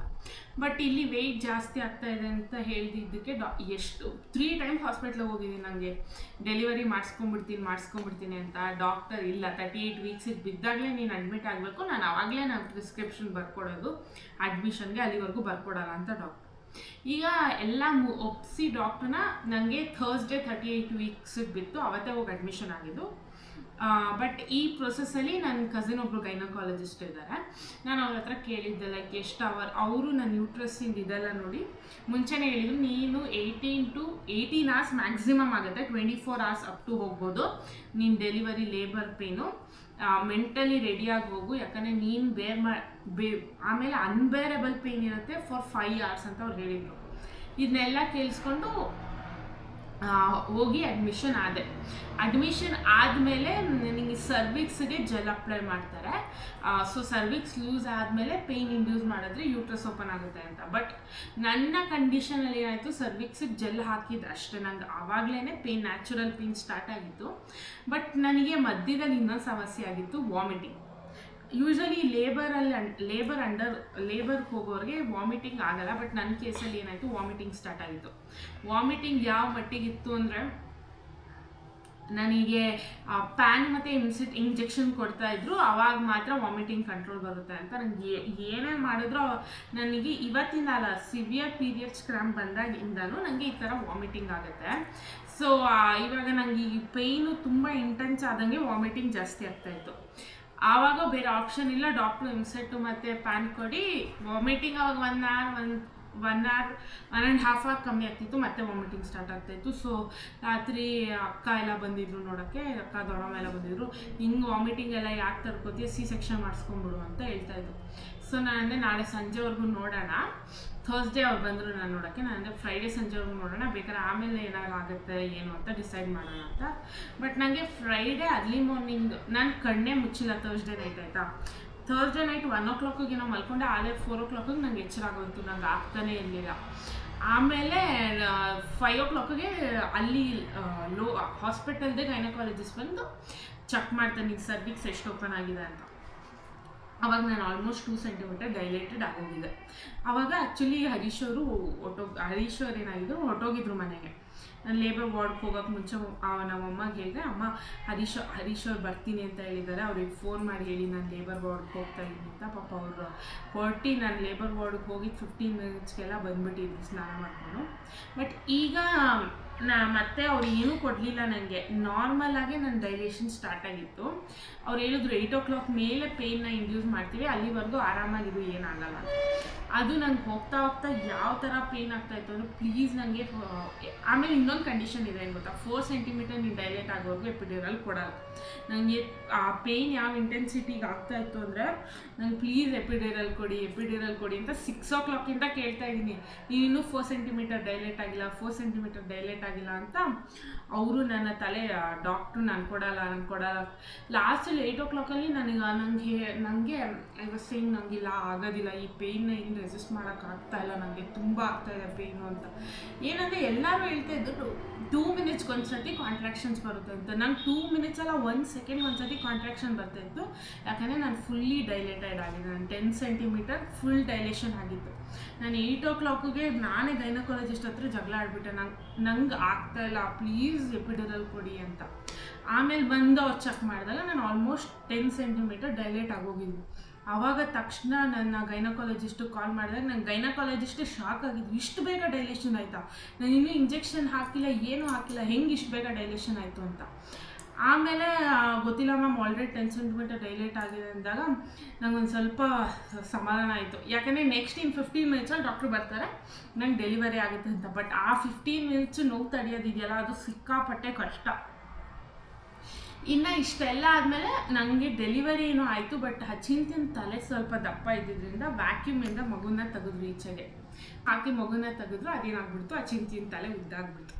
ಅರೀಶವ್ರಿಗೆ ಫುಲ್ ಟೆನ್ಷನ್ ಆಗ್ಬಿಡ್ತು, ಇದು ಯಾಕೆ ಹಿಂಗಾಗ್ಬಿಟ್ಟಿದೆ ತಲೆ, ಇದು ಯಾಕೆ ಹಿಂಗಾಗ್ಬಿಟ್ಟಿದೆ ತಲೆ ಅಂತ. ಬಟ್ ನಮ್ಮ ಕಡೆ ನನ್ನ ಕಸಿನ್ ಸರ್ಕಲಲ್ಲಿ ಇಲ್ಲ ಅವರ ಕಸಿನ್ ಸರ್ಕಲಲ್ಲಿ ಅವ್ರು ನೋಡೇ ಇರಲಿಲ್ಲ ಆ ಥರ ಮಗು ತಲೆ ಅಷ್ಟು ಉದ್ದ ಆಗಿದ್ದರಿಂದ. ಆಮೇಲೆ ನಮ್ಮ ಮನೆಯವರು ಎಲ್ಲ ಶಾಕ್ ಆದರು. ಬಟ್ ಡಾಕ್ಟ್ರು ಪೀಡಿಯಾಟ್ರಿಷಿಯನ್ ಒಂದು ಹೇಳಿದ್ದೇನು, ಎಲ್ಲ ಕಮ್ಮಿ ಆಗುತ್ತೆ, ನೀನು ವೆಯ್ಟ್ ಮಾಡಬೇಕು ಯಾಕಂದರೆ 3 to 5 weeks ಆಗುತ್ತೆ ಮಗು ತಲೆ ಶೇಪ್ ನಾರ್ಮಲ್ ಬರೋಕ್ಕೆ ಅಂತ. ಆಮೇಲೆ ಇಷ್ಟೆಲ್ಲ ಆಯಿತು. ಅಚಿಂತ್ಯನ ಡಿಸ್ಚಾರ್ಜ್ ಮಾಡ್ಕೊಂಡು ಮನೆಗೆ ಕರ್ಕೊಂಬಂದೆ. ನೆಕ್ಸ್ಟ್ ಪ್ರೊಸೆಸ್ ಇದ್ದಿದ್ದು ಅಚಿಂತ್ಯಗೆ ಜಾಂಡಿಸ್ ಟೆಸ್ಟು ಜಾಸ್ತಿ ಇತ್ತು ಅಂಥೇಳಿ ಫಸ್ಟ್ ಒನ್ ಟೈಮು ನನ್ನ ಮಗುನ ಕರ್ಕೊಂಡೋಗಿ ಕರೆಂಟಲ್ಲಿಟ್ಟರು. ಕರೆಂಟಲ್ಲಿಟ್ಟಾಗ ಕಮ್ಮಿ ಆಯಿತು. ಬಟ್ ತಿರ್ಗಾ ಇನ್ನೊಂದು 2-3 ಡೇಸ್ಗೆ ಮತ್ತೆ ಜಾಂಡಿಸ್ ಜಾಸ್ತಿ ಆಗಿಬಿಡ್ತು. ಆವಾಗ ನನಗೆ ಬೇರೆ ಆಪ್ಷನ್ ಇಲ್ಲ, I had to change the pediatrician change ಮಾಡಿದ ಮೇಲೆ ಅವರು ಅಂದರೆ ಫೀಡಿಂಗ್ ಫುಲ್ ಪ್ಯಾಟರ್ನ್ ಚೇಂಜ್ ಮಾಡಿದ್ರು. ಆಮೇಲಿಂದ ತಿರ್ಗಕ್ಕೆ ಕರ್ಕೊಂಡೋಗಿ ಮುಂಚೆ 1 ಲೈಟಲ್ಲಿ ಇಟ್ಟಿದ್ದನ್ನ ಈಗ ಡಬಲ್ ಲೈಟ್ ಮಾಡಿದ್ರು.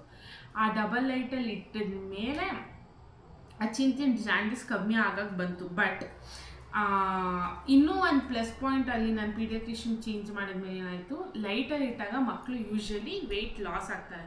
ಬಟ್ ಅವ್ರ ಫೀಡಿಂಗ್ ಪ್ಯಾಟರ್ನ್ ಚೇಂಜ್ ಮಾಡಿದ್ದರಿಂದ ಅಚಿಂತ್ಯ ಅಲ್ಲೇ 100 grams ವೆಯ್ಟ್ ಗೇನ್ ಆಗಿದ್ದ. ಅವನು ಈ ಕರೆಂಟಲ್ಲಿ ಇಟ್ಟು 3.64 3 kgs ವೆಯ್ಟ್ ಲಾಸ್ ಆಗಿತ್ತು ಜಸ್ಟ್ ಇನ್ 10 days. ಆವಾಗ ಅಲ್ಲಿ ಲೋಕಲ್ ಪೀಡಿಯಾಟ್ರಿಷಿಯನ್ ಏನು ಹೇಳ್ತಾ ಇದ್ರು, ನೀನು ಫಾರ್ಮುಲಾ ಮಿಲ್ಕಿಗೆ ಶಿಫ್ಟ್ ಮಾಡಿಬಿಡು, ಮಗು ವೆಯ್ಟ್ ಗೇನ್ ಆಗ್ತಾ ಇಲ್ಲ ಅಂತ. ಬಟ್ ಆಮೇಲೆ ನನ್ನ ಇದ್ದಾರಲ್ಲ, ನನ್ನ ಇನ್ನೊಬ್ರು ಮೇನ್ ಪೀಡಿಯಾಟ್ರಿಷಿಯನ್ ಬಂದು ನನ್ನ ಆ್ಯಕ್ಚುಲಿ ಫಾರ್ಮುಲಾ ಇಂಟ್ರೊಡ್ಯೂಸ್ ಮಾಡಿಸ್ಬಿಡ್ತಿದ್ರು ಅನ್ಸುತ್ತೆ. ಅಲ್ಲಿ ಲೋಕಲ್ ಪೀಡಿಯಾಟ್ರಿಷಿಯನ್ ಹಾಸ್ಪಿಟ್ಲ್ ಅವರು ಮೇನ್ ಪೀಡಿಯಾಟ್ರಿಷಿಯನ್ ಬಂದು ಬೈದರು. ಅವರು ಫೀಡಿಂಗ್ ಪ್ಯಾಟರ್ನ್ ಚೇಂಜ್ ಮಾಡಿದ್ಮೇಲೆ ಕರೆಂಟಲ್ಲಿ ಇಟ್ಟಾಗಲೂ ಡಬಲ್ ಲೈಟಲ್ಲಿ ಇಟ್ಟಾಗಲೂ ಅಚಿಂತ್ಯನ ವೆಯ್ಟ್ ಗೇನ್ ಆಗಿತ್ತು 100 grams. ಇಷ್ಟೆಲ್ಲ ಆದಮೇಲೆ ಯೂಶ್ವಲಿ ಇದೇ ಥರ ಎಲ್ಲ ಪ್ರೊಸೆಸ್ ಆಗುತ್ತೆ. ಇನ್ನು ಅಚಿಂತ್ಯನ್ ಇದಾದ್ಮೇಲಿಂದ ನನಗೆ ಅಂಥ ಮೇಜರ್ ಇಶ್ಯೂಸ್ ಏನೂ ಬರಲಿಲ್ಲ ಅಚಿಂತ್ಯನಲ್ಲಿ. ಅವ್ನು ನಾರ್ಮಲಾಗಿ ವೆಯ್ಟ್ ಗೇನ್ ಆಗ್ತಿದ್ದ, ಎಲ್ಲ ಆಗ್ತಿದ್ದ. ಬಟ್ ನನಗೆ ಸ್ವಲ್ಪ ಜನ ಮೆಸೇಜ್ ಮಾಡಿದ್ರು, ನೀವು ಬಾಣಂತನ ಹೇಗೆ ಮಾಡ್ಕೊಂಡ್ರಿ ಹೇಳಿ ಅಂತ. ಬಟ್ ಈಗ ಬಾಣಂತನ ಹೇಗೆ ಮಾಡ್ಕೊಂಡೆ ಅಂದರೆ ಆ ಪ್ರೊಸೆಸ್ಸಲ್ಲಿ ಒಂದನ್ನು ಮಾತ್ರ ನಾನು ಸಜೆಸ್ಟ್ ಮಾಡ್ಬೋದು. ನಮ್ಮ ಅಮ್ಮ ಅವ್ರ ಹೆಸರೆಂತ, ಅವ್ರು ಯಾರೋ ಒಬ್ರು ಇದ್ದಾರೆ, ಅವ್ರದ್ದು ವೀಡಿಯೋಸ್ ನೋಡಿ ನಂಗೆ ಬಾಣಂತರ ಮಾಡ್ತಾಯಿದ್ರು. ಅವ್ರ ಹೆಸರನ್ನ ಇಲ್ಲಿ ಮೇಲ್ಗಡೆ ಹಾಕಿರ್ತೀನಿ.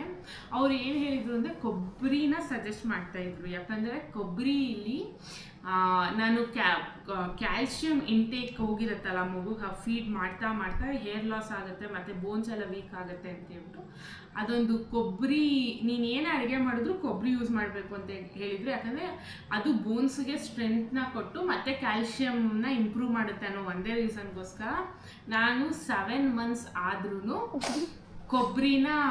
ಕೊಬ್ಬರಿದಲ್ಲೇ ಅಡುಗೆ ಮಾಡ್ತಾಯಿದ್ರು. ಲೈಕ್ ರುಬ್ಬೋದಕ್ಕೆಲ್ಲ ಕೊಬ್ಬರಿನೇ ಯೂಸ್ ಮಾಡ್ತಾಯಿದ್ರು. ನಮ್ಮಮ್ಮ ಕಾಯಿ ಯೂಸ್ ಮಾಡ್ತಾ ಇರಲಿಲ್ಲ. ಇದೊಂದು ನಾನು ಹೇಳ್ಬೋದು ಬಾಣಂತನದಲ್ಲಿ. ಇನ್ನು ಮೇಜರ್ಲಿ ನಾನೀಗ ಬಾಣಂತನದ ಬಗ್ಗೆ ಹೇಳೋಕ್ಕೋದ್ರೆ ಸ್ವಲ್ಪ ಜನ ಎಲ್ಲ ಫುಲ್ ಏನದು ಏನಕ್ಕೆ ಬಾಣಂತನ ಮಾಡ್ಕೋಬೇಕು, ಡಾಕ್ಟ್ರ್ ಹೇಳಿದ ಥರನೇ ಫಾಲೋ ಮಾಡ್ಬೋದಲ್ವಾ ಅಂತಲೂ ಹೇಳ್ತೀರಾ. ಬಟ್ ನಾನು ಅಂಥವ್ರಿಗೆ ಏನನ್ನು ಸಜೆಸ್ಟ್ ಮಾಡೋಕ್ಕೆ ಹೋಗಲ್ಲ. ಬಾಣಂತನ ಇಸ್ ಯುವರ್ ಒಪಿನಿಯನ್ ಆಯಿತಾ, ಅದಕ್ಕೋಸ್ಕರ ನಾನು ಅದ್ರ ರಿಲೇಟೆಡ್ ವಿಡಿಯೋ ಮಾಡಲಿಲ್ಲ.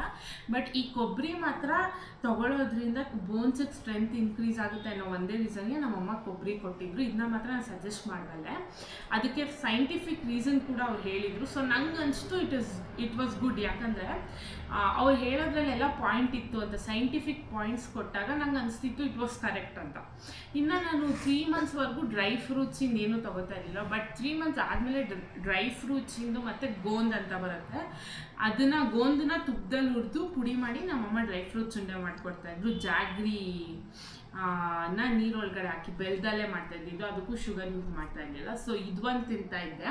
ಇನ್ನು ಬಾಣಂತನದ ಬಗ್ಗೆ ಕೇಳೋದಾದರೆ ನೆಕ್ಸ್ಟು ಮೈಲ್ ಸ್ಟೋನ್ ಬಗ್ಗೆ ಕೇಳೋದಕ್ಕೆ ಹೋದರೆ ಅಚಿಂತ್ಯ ರೋಲ್ ಓವರ್ ಮಾಡಿದ್ದು 5 monthsಲ್ಲಿ, ಕ್ರಾಲ್ ಮಾಡಿದ್ದು 10 monthsಲ್ಲಿ.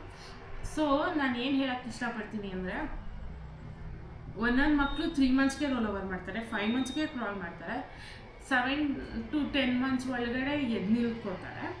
ಆಮೇಲೆ 1 ಇಯರ್ ಒಳಗಡೆ ವಾಕ್ ಮಾಡ್ತಾರೆ. ಎಷ್ಟೊಂದು ಜನ ಮಕ್ಕಳು ಈ ಥರ ಮಾಡ್ತಾರೆ. ಬಟ್ ನನ್ನ ಕೇಸಲ್ಲಿ ಅಚಿಂತ್ಯ ರೋಲ್ ಓವರ್ 5 ಮಂತ್ಸಿಗೆ ಮಾಡ್ದೆ. ಬಟ್ ಕ್ರಾಲ್ವೆಲ್ಲ ತುಂಬ ಲೇಟ್ ಆಯಿತು. ಅವನು ಹೊಟ್ಟೆಲಿ ಹೋಗಲಿಲ್ಲ, ಡೈರೆಕ್ಟ್ ಮಂಡಿಲೇ ಹೋಗಿದ್ದು. ಒಬ್ಬೊಬ್ಬರು ಫಸ್ಟು ಹೊಟ್ಟೆಲಿ ಹೋಗಿ ಆಮೇಲೆ ಮಂಡಿಲಿ ಹೋಗ್ತಾರೆ ಅಂತ ಹೇಳ್ತಾರೆ. ಬಟ್ ನಮ್ಮ ಕೇಸಲ್ಲಿ ಆ ಥರ ಆಗಲಿಲ್ಲ. ಸೊ ಎಲ್ಲ ಮಕ್ಳದ್ದು ಮೈಲ್ ಸ್ಟೋನ್ ಡಿಫ್ರೆಂಟ್ ಆಗಿರುತ್ತೆ ಆಯಿತಾ. ನೀವು ನನ್ನ ಮಗನದು ಮೈಲ್ ಸ್ಟೋನ್ ಹೇಳಿದೆ ಅಂತ ನೀವು ನನ್ನ ಮಗನ ನಿಮ್ಮ ಮಗನ ಜೊತೆ ಕಂಪೇರ್ ಮಾಡಬೇಡಿ. ನಾನು ಎಷ್ಟು ದಿನ 10 ಮಂತ್ಸ್ವರೆಗೂ ಪೀಡಿಯಾಟ್ರಿಷಿಯನ್ ಹತ್ರ ಹೋದಾಗ ನಾನು ಕೇಳ್ತಾ ಇದ್ದೀನಿ, ನನ್ನ ಮಗ ಕ್ರಾಲ್ ಮಾಡಿದೆ. ನನ್ನ ಪೀಡಿಯಾಟ್ರಿಷಿಯನ್ ಒಂದೇ ಹೇಳಿದ್ದು, ಅವ್ನು ವೆಯ್ಟ್ ಜಾಸ್ತಿ ಇದ್ದಾನೆ, ಸೊ ನೀನು ವೆಯ್ಟ್ ಮಾಡಲೇಬೇಕು, ಬೇರೆ ಆಪ್ಷನ್ ಇಲ್ಲ ಅಂತ. ಬೇರೆ ಆಪ್ಷನ್ ಇಲ್ಲ, ನೀನು ವೆಯ್ಟ್ ಮಾಡಲೇಬೇಕು ಅಂತ ಹೇಳಿದರು. ಸೊ ಎಷ್ಟು ದಿನ ವೆಯ್ಟ್ ಮಾಡೋದು. ಅವ್ನ ವಯಸ್ಸಿನ ಎಲ್ಲ ಮಕ್ಕಳು ಆಲ್ರೆಡಿ ಕ್ರಾಲ್ ಮಾಡಿ ಎದ್ದು ನಿಂತ್ಕೋತಾ ಇದ್ರು. But he was not able to crawl. So ನಂಗೆ ನಿಜ ಇನಿಷಿಯಲ್ ಡೇಸಲ್ಲಿ ಏನು ಕ್ರಾಲೇ ಮಾಡ್ತಾ ಇಲ್ಲ ಇವನು ಅಂತ. ಆಮೇಲೆ 10 ಮಂತ್ಸಿಗೆ ಬಿದ್ದಾಗ ಕ್ರಾಲ್ ಮಾಡ್ದೆ. ಬಟ್ ನಾನು ಇನ್ನೊಂದು ಪ್ಲಸ್ ಪಾಯಿಂಟ್ ನಾವು ನೋಡ್ಕೋಬೋದು. ಏನು ಗೊತ್ತಾ, ಅವನು ನಮ್ಮಮ್ಮ ಮನೇಲಿ he was not ready to crawl. ಅವನ ಮನೆಗೆ ಬಂದು ಹೊಸ ಮನೆಯಲ್ಲೇ ಕ್ರಾಲ್ ಮಾಡಿ ಹೊಸಲು ದಾಟಿದ್ದು. ಇಲ್ಲಿಗೆ ಬಂದಿದ್ದು 15 ಡೇಸಲ್ಲಿ ಅವ್ನು ಕ್ರಾಲ್ ಮಾಡ್ದ. ಸೊ ಅವ್ನ ಮನಸ್ಸಲ್ಲಿ ಇತ್ತು, ನಾನು ಇಲ್ಲ ಹೊಸ ಮನೆಗೆ ಹೋದ್ಮೇಲೆ ತೆವಳಬೇಕು, ಅಲ್ಲೇ ಹೊಸಲು ಪೂಜೆ ಮಾಡಿಸ್ಕೊಬೇಕು ಹೊಸ ಮನೇಲಿ ಅಂತ. ಅವ್ನ ಹೊಸಲು ಪೂಜೆ ಕೂಡ ನಾನು ಇಲ್ಲೇ ಮಾಡಿದ್ದು, ಅದ್ರ ವೀಡಿಯೋ ಕೂಡ ಹಾಕಿರ್ತೀನಿ. ಸೊ ಇದು ಅವನ ಮೈಲ್ ಸ್ಟೋನ್. ಬಟ್ ಇವನು 10 ಮಂತ್ಸು ಕ್ರಾಲ್ ಮಾಡ್ದ ಅಲ್ವಾ, ಅವ್ನು ಬರ್ತಡೇ ಅಷ್ಟರಲ್ಲಿ ಅವ್ನು ಎದ್ದು ನಿಂತ್ಕೊಳ್ಳೋದು ಕಲ್ತಿದ್ದ. ಕರೆಕ್ಟಾಗಿ 1 ಇಯರ್ 1 ಮಂತ್ಗೆ ಅವ್ನು ಇಂಡಿಪೆಂಡೆಂಟಾಗಿ ವಾಕ್ ಮಾಡ್ತಿದ್ದ. ಅಂದರೆ ಈ 3 ಪ್ರೊಸೆಸ್ಸು ಸಖತ್ ಸ್ಪೀಡಾಗಾಯಿತು. ಎದ್ದು ನಿಂತ್ಕೊಳ್ಳೋದು, ಸಪೋರ್ಟ್ ಇಟ್ಕೊಂಡು ವಾಕ್ ಮಾಡೋದು, ಇಂಡಿಪೆಂಡೆಂಟಾಗಿ ವಾಕ್ ಮಾಡೋದು. ಜಸ್ಟ್ 2.5 ಮಂತ್ಸಲ್ಲಿ ಅವ್ನು ಎಲ್ಲನೂ ಮಾಡಿದ್ದಾನೆ. ಬಟ್ ಈ ಕ್ರಾಲ್ ಮಾಡೋದು ಒಂದೇ ಪ್ರೊಸೆಸ್ ಅವನದು ಲೇಟ್ ಆಗಿದ್ದು. ಇನ್ನು ಇದು ಅವನಿಗೆ ಪ್ಲಸ್ ಪಾಯಿಂಟ್. ಕೆಲವೊಂದು ಮಕ್ಕಳು ಏನು ಮಾಡಿಬಿಡ್ತಾರೆ, ಬೇಗ ಕ್ರಾಲ್ ಮಾಡಿಬಿಡ್ತಾರೆ. ಬಟ್ ಇಂಡಿಪೆಂಡೆಂಟಾಗಿ ವಾಕ್ ಮಾಡೋದಕ್ಕೆ ಸ್ವಲ್ಪ ಲೇಟಾಗಿ ಟೈಮ್ ತಗೋತಾರೆ. ಎಲ್ಲನೂ ಡಿಫ್ರೆಂಟ್ ಫೇಸಸ್ಸು. ಸೊ ನೀವು ಆರಾಮಾಗಿರಿ, ಟೆನ್ಷನ್ ತಗೋಬೇಡಿ. ನಿಮ್ಮ ಪೀಡಿಯಾಟ್ರಿಷಿಯನ್ ಏನು ಹೇಳ್ತಾರೋ ಅದನ್ನು ಮಾತ್ರ ಕೇಳಿ. ಇನ್ನು ಇಷ್ಟೆಲ್ಲ ಆದಮೇಲೆ ಮಾತಾಡೋದು. ಒಂದೊಂದು ಮಕ್ಕಳು 1 ಇಯರ್ ತುಂಬ್ತಿದ್ದಂಗೆ ಮಾತಾಡ್ತಾರೆ. ಲೈಕ್ ನಾನು 1 ಇಯರ್ ಆಗ್ತಿದ್ದಂಗೆ ಮಾತಾಡಿದ್ನಂತೆ. ಬಟ್ ನಮ್ಮ ಅಚಿಂತ್ಯ ಈಗ ಆಲ್ಮೋಸ್ಟ್ 1 ಇಯರ್ 10 ಮಂತ್ಸ್ ಆಗ್ತಾ ಬಂತು, ಮಾತಾಡ್ತಾ ಇಲ್ಲ. ನಾನು ಪ್ರತಿ ಸಲ ಹೋದಾಗಲೂ ಅವ್ನು ಬರೀ ಬ್ಯಾಬ್ಲಿಂಗ್ ಮಾಡ್ತಿದ್ದಾನೆ. ಮ್ಯಾಮ್ ಏನು ಮಾಡೋದು ಅಂದಾಗ ನನ್ನ ಡಾಕ್ಟ್ರ್ ಹೇಳಿದ್ದು ಇಷ್ಟ, ನಿಮಗೆ ಹೆಣ್ಮಗು ಆಗಿದ್ರೆ ಅವ್ನು ಬೇಗ ಮಾತಾಡ್ತಿದ್ದ, ಅವ್ನು ಗಂಡು ಮಗು, ನೀನು ತಲೆ ಕೆಡಿಸ್ಕೊಬೇಡ, ಆರಾಮಾಗಿರು, ಮಾತಾಡ್ತಾರೆ ಅಂತ. ಏನೇ ಇದ್ದರೂ ಈ ಪ್ರೊಸೆಸ್ಸಲ್ಲಿ ನಿಮ್ಮ ಗೈನಕಾಲಜಿಸ್ಟು ಮತ್ತು ನಿಮ್ಮ ಪೀಡಿಯಾಟ್ರಿಷಿಯನ್ ಏನು ಹೇಳ್ತಾರೋ ಅದನ್ನು ಕೇಳಿ ಅದನ್ನು ಮಾಡಿ. ಸೊ ನಾನು ಇಷ್ಟನ್ನು ಮಾತ್ರ ಹೇಳ್ಬೋದು. ಯಾಕಂದರೆ ನಾನು ಇಲ್ಲಿವರೆಗೂ ಕೆಲವೊಂದು ಸತಿ ಎಲ್ಲರೂ ಹೇಳ್ತಾ ಇರ್ತಾರೆ, ಬೇರೆಯವರೆಲ್ಲ ಬೇಜಾರಾಗುತ್ತೆ. ಅವಾಗ ನನಗೂ ಗೊತ್ತಾಗುತ್ತೆ. ನಂಗೆ ಎಷ್ಟೊಂದು ಜನ ಹೇಳ್ತಾರೆ, ನಿಮ್ಮ ಮಗ ನೋಡಿ ಬೇರೆ ಮಕ್ಳು ಎಷ್ಟು ಚೆನ್ನಾಗಿ ಮಾತಾಡ್ತಾರೆ, ನಿಮ್ಮ ಮಗ ಮಾತಾಡ್ತಾ ಇಲ್ಲ ಅಂದಾಗ ಫಸ್ಟ್ ಬೇಜಾರಾಗುತ್ತೆ. ನಾನೇ ನನ್ನ ಮಗನ ಯಾಕೆ ಕಂಪೇರ್ ಮಾಡಲ್ಲ ಯಾರ ಜೊತೆ, ಇವ್ರು ಯಾಕೆ ಗುರು ಮಾಡ್ತಾರೆ ಅಂತ. ಬಟ್ ಇವಾಗ ಅದನ್ನ ಅಕ್ಸೆಪ್ಟ್ ಮಾಡಿದ್ದೀನಿ. ಯಾಕಂದರೆ ಎಲ್ಲರದು ಥಾಟ್ ಪ್ರೊಸೆಸ್ ಅವ್ರವ್ರಿಗೆ, ನಮ್ಮ ಥಾಟ್ ಪ್ರೊಸೆಸ್ ನಮಗೆ. ನಾನು ನನ್ನ ಮಗನ ಪ್ರೊಸೆಸ್ನ ಅಕ್ಸೆಪ್ಟ್ ಮಾಡ್ಕೊಂಡಿದ್ದೀನಿ, ಆರಾಮಾಗಿದ್ದೀನಿ, ತಲೆ ಕೆಡ್ಸ್ಕೊಳಕ್ಕೆ ಹೋಗೋದಿಲ್ಲ. ಮಾತಾಡದೇ ಇದ್ದಾಗ there is lot of way. ಮಕ್ಳ ಜೊತೆ ಬಿಟ್ಟಾಗ ಸ್ಕೂಲ್ಗೆ ಹಾಕಿದಾಗ ಅವ್ರು ಮಾತಾಡ್ತಾರೆ.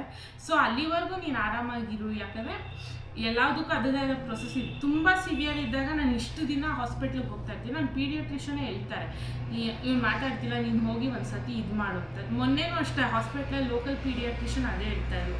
ಬಟ್ ನನ್ನ ಮೇನ್ ಪೀಡಿಯಾಟ್ರಿಷಿಯನ್ ಕೇಳಿದಾಗ ಅವ್ರು ಹೇಳೋದು, ನೀನು ವೆಯ್ಟ್ ಮಾಡು, ನೋಡೋಣ ಅಂತ. ಯಾಕಂದರೆ ಅಸಿಸ್ಟೆಂಟ್, ನನ್ನ ಡಾಕ್ಟ್ರ್ ಅಸಿಸ್ಟೆಂಟು ಇವ್ನು ಮಾತಾಡ್ತಾ ಇಲ್ಲ, ನೀನು ಸ್ಪೀಚ್ ಥೆರಪಿಗೆ ಹಾಕು ಅಂತೆಲ್ಲ ಹೇಳ್ತಾಯಿದ್ರು. ಬಟ್ ಆಮೇಲೆ ನಾನು ಮೇನ್ ಪೀಡಿಯಾಟ್ರಿಷಿಯನ್ ಕೇಳಿದಾಗ ಯಾವ ಸ್ಪೀಚ್ ಥೆರಪಿನೂ ಬೇಡ, ಏನೂ ಬೇಡ, ಇನ್ನೊಂದು 3-4 ಮಂತ್ಸ್ ನೋಡೋಣ, ವೆಯ್ಟ್ ಮಾಡು, ಆಮೇಲೆ ಬೇಕು ಅಂದರೆ ನಾನು ಸಜೆಸ್ಟ್ ಮಾಡ್ತೀನಿ ಅಂತ. ಬಟ್ ಅವನೀಗ ಬಾಯ್ ಹಾಯ್ ಈ ಥರ ಎಲ್ಲ ಮಾಡ್ತಾನೆ. ಬಟ್ ಆದರೆ ಅವನು ಅಮ್ಮ ಅಪ್ಪ ಆ ಥರ ಏನೂ ಹೇಳ್ತಾ ಇಲ್ಲ, ಅದೊಂದು ಇದೆ. ಸೊ ನಾನು ಇಲ್ಲಿವರೆಗೂ ನನ್ನ ಪೀಡಿಯಾಟ್ರಿಷಿಯನ್ ಏನು ಹೇಳ್ತಾರೋ ಅದನ್ನೇ ಕೇಳ್ಕೊಂಬಂದಿದ್ದೀನಿ. ಸೊ ವೆಯ್ಟ್ ಮಾಡ್ತೀನಿ. ಯಾಕಂದರೆ ಇವ್ನು ಕ್ರಾಲ್ ಮಾಡಿದರೆ ಲೇಟು, ಎಲ್ಲ ಲೇಟ್ ಆಗಿರೋದ್ರಿಂದ ಇದು ಲೇಟ್ ಆಗ್ಬೋದು ಅಂತ ನಾನು ವೆಯ್ಟ್ ಮಾಡ್ತಾಯಿದ್ದೀನಿ. ಇನ್ನು ಅಚಿಂತ್ಯನ ತಲೆ ಯೂಶ್ವಲಿ ಕತ್ತಿ ಹಿಂಗೆ ಇಟ್ಕೋತಾ ಇದ್ದೆ. ಯಾಕಂದರೆ ಅವ್ನು ವೆಯ್ಟ್ ಜಾಸ್ತಿ ಇದ್ನಲ್ಲ, ಯೂಟ್ರಸಲ್ಲಿ ಲೆಫ್ಟ್ ಸೈಡ್ಗೆ ಹಿಂಗೆ ಇಟ್ಕೊಂಡು ಈಚೆ ಬಂದಾಗಲೂ ಅವ್ನಿಗೆ ಕುತ್ತಿಗೆ ಲೆಫ್ಟ್ ಸೈಡಲ್ಲಿ ಇಟ್ಕೋಬೇಕು ಅಂತ ಇರ್ತಿತ್ತು.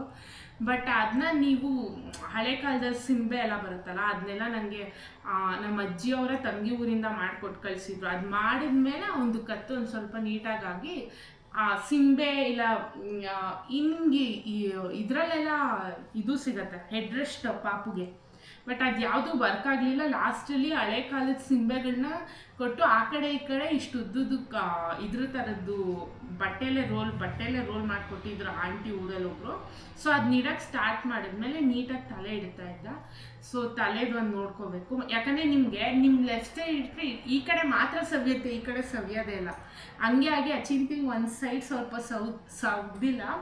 ಬಟ್ ಆದರೆ ಅವ್ನು ಹೆಡ್ ಶೇಪ್ ಮಾತ್ರ ನೀಟಾಗಿ ಬಂತು. ಯಾಕಂದರೆ ಸಿಂಬೆ ಇಟ್ಟಿದ್ದು ಒಂದೇ ರೀಸನ್ಗೆ, ನಾನು ಸಿಂಬೆ ಇಟ್ಟ ಮೇಲೆ ಅವ್ನ ಹೆಡ್ ಶೇಪ್ ಸರಿಯಾಗಿದ್ದು. ಯಾಕಂದರೆ ಅವ್ನ ಹೆಡ್ ಶೇಪ್ ನೀವು ಯಾರಾದರೂ ನೋಡಿ, ನಾರ್ಮಲ್ ಮಾಡಿರೋ ಮಕ್ಳಿಗೂ ನನ್ನ ಮಗನ ಹೆಡ್ ಶೇಪ್ ನೋಡಿದ್ರೆ ಸಿಂಬೆ ಇಟ್ಟ ಮೇಲೆ ಅದು ಸರಿ ಹೋಗಿದ್ದು. ಯಾಕಂದರೆ ನಮ್ಮ ಅಜ್ಜಿ ಅಷ್ಟು ನೀಟಾಗಿ ಸೌಸಿದ್ರು ತಲೆನ ಮಾತ್ರ ಒಂದು. ಯಾಕಂದರೆ ಆ ಶೇಪ್ ಎಲ್ಲ ನೀಟಾಗಿ ಬರಬೇಕು ಅಂದಾಗ ಸಿಂಬೆ ಇಡಲೇಬೇಕು.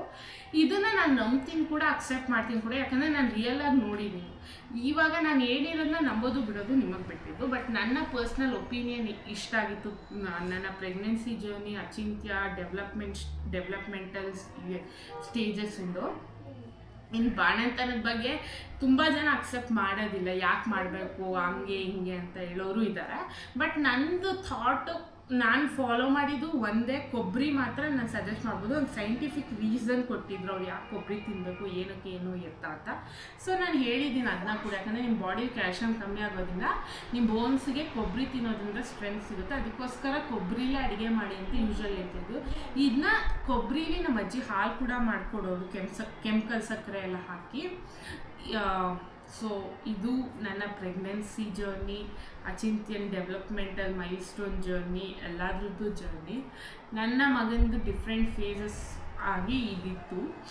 ಆಮೇಲೆ ನಾವು ವೆಯ್ಟ್ ಪ್ರಕಾರ ಹೋಗೋದಾದರೆ, ವೆಯ್ಟು ನಿಮ್ಮ ಪೀಡಿಯಾಟ್ರಿಷಿಯನ್ ನಿಮ್ಮ ಮಗ ನಿಮ್ಮ ಏಜ್ ಕರೆಕ್ಟಾಗಿ ವೆಯ್ಟ್ ಇದ್ದಾನೆ ಅಂತ ಹೇಳೋದಾದರೆ ನೀವು ವರಿ ಮಾಡಿಬಿಡಿ, ಕರೆಕ್ಟಾಗಿ ವೆಯ್ಟ್ ಇರ್ತಾನೆ. ಯಾಕಂದರೆ ಎಲ್ಲ ಮಕ್ಕಳು ದಪ್ಪ ಇದ್ದಾರೆ, ಕೆಲವೊಂದೊಂದು ಮಕ್ಕಳು ಸಣ್ಣನೇ ಇರ್ತಾರೆ.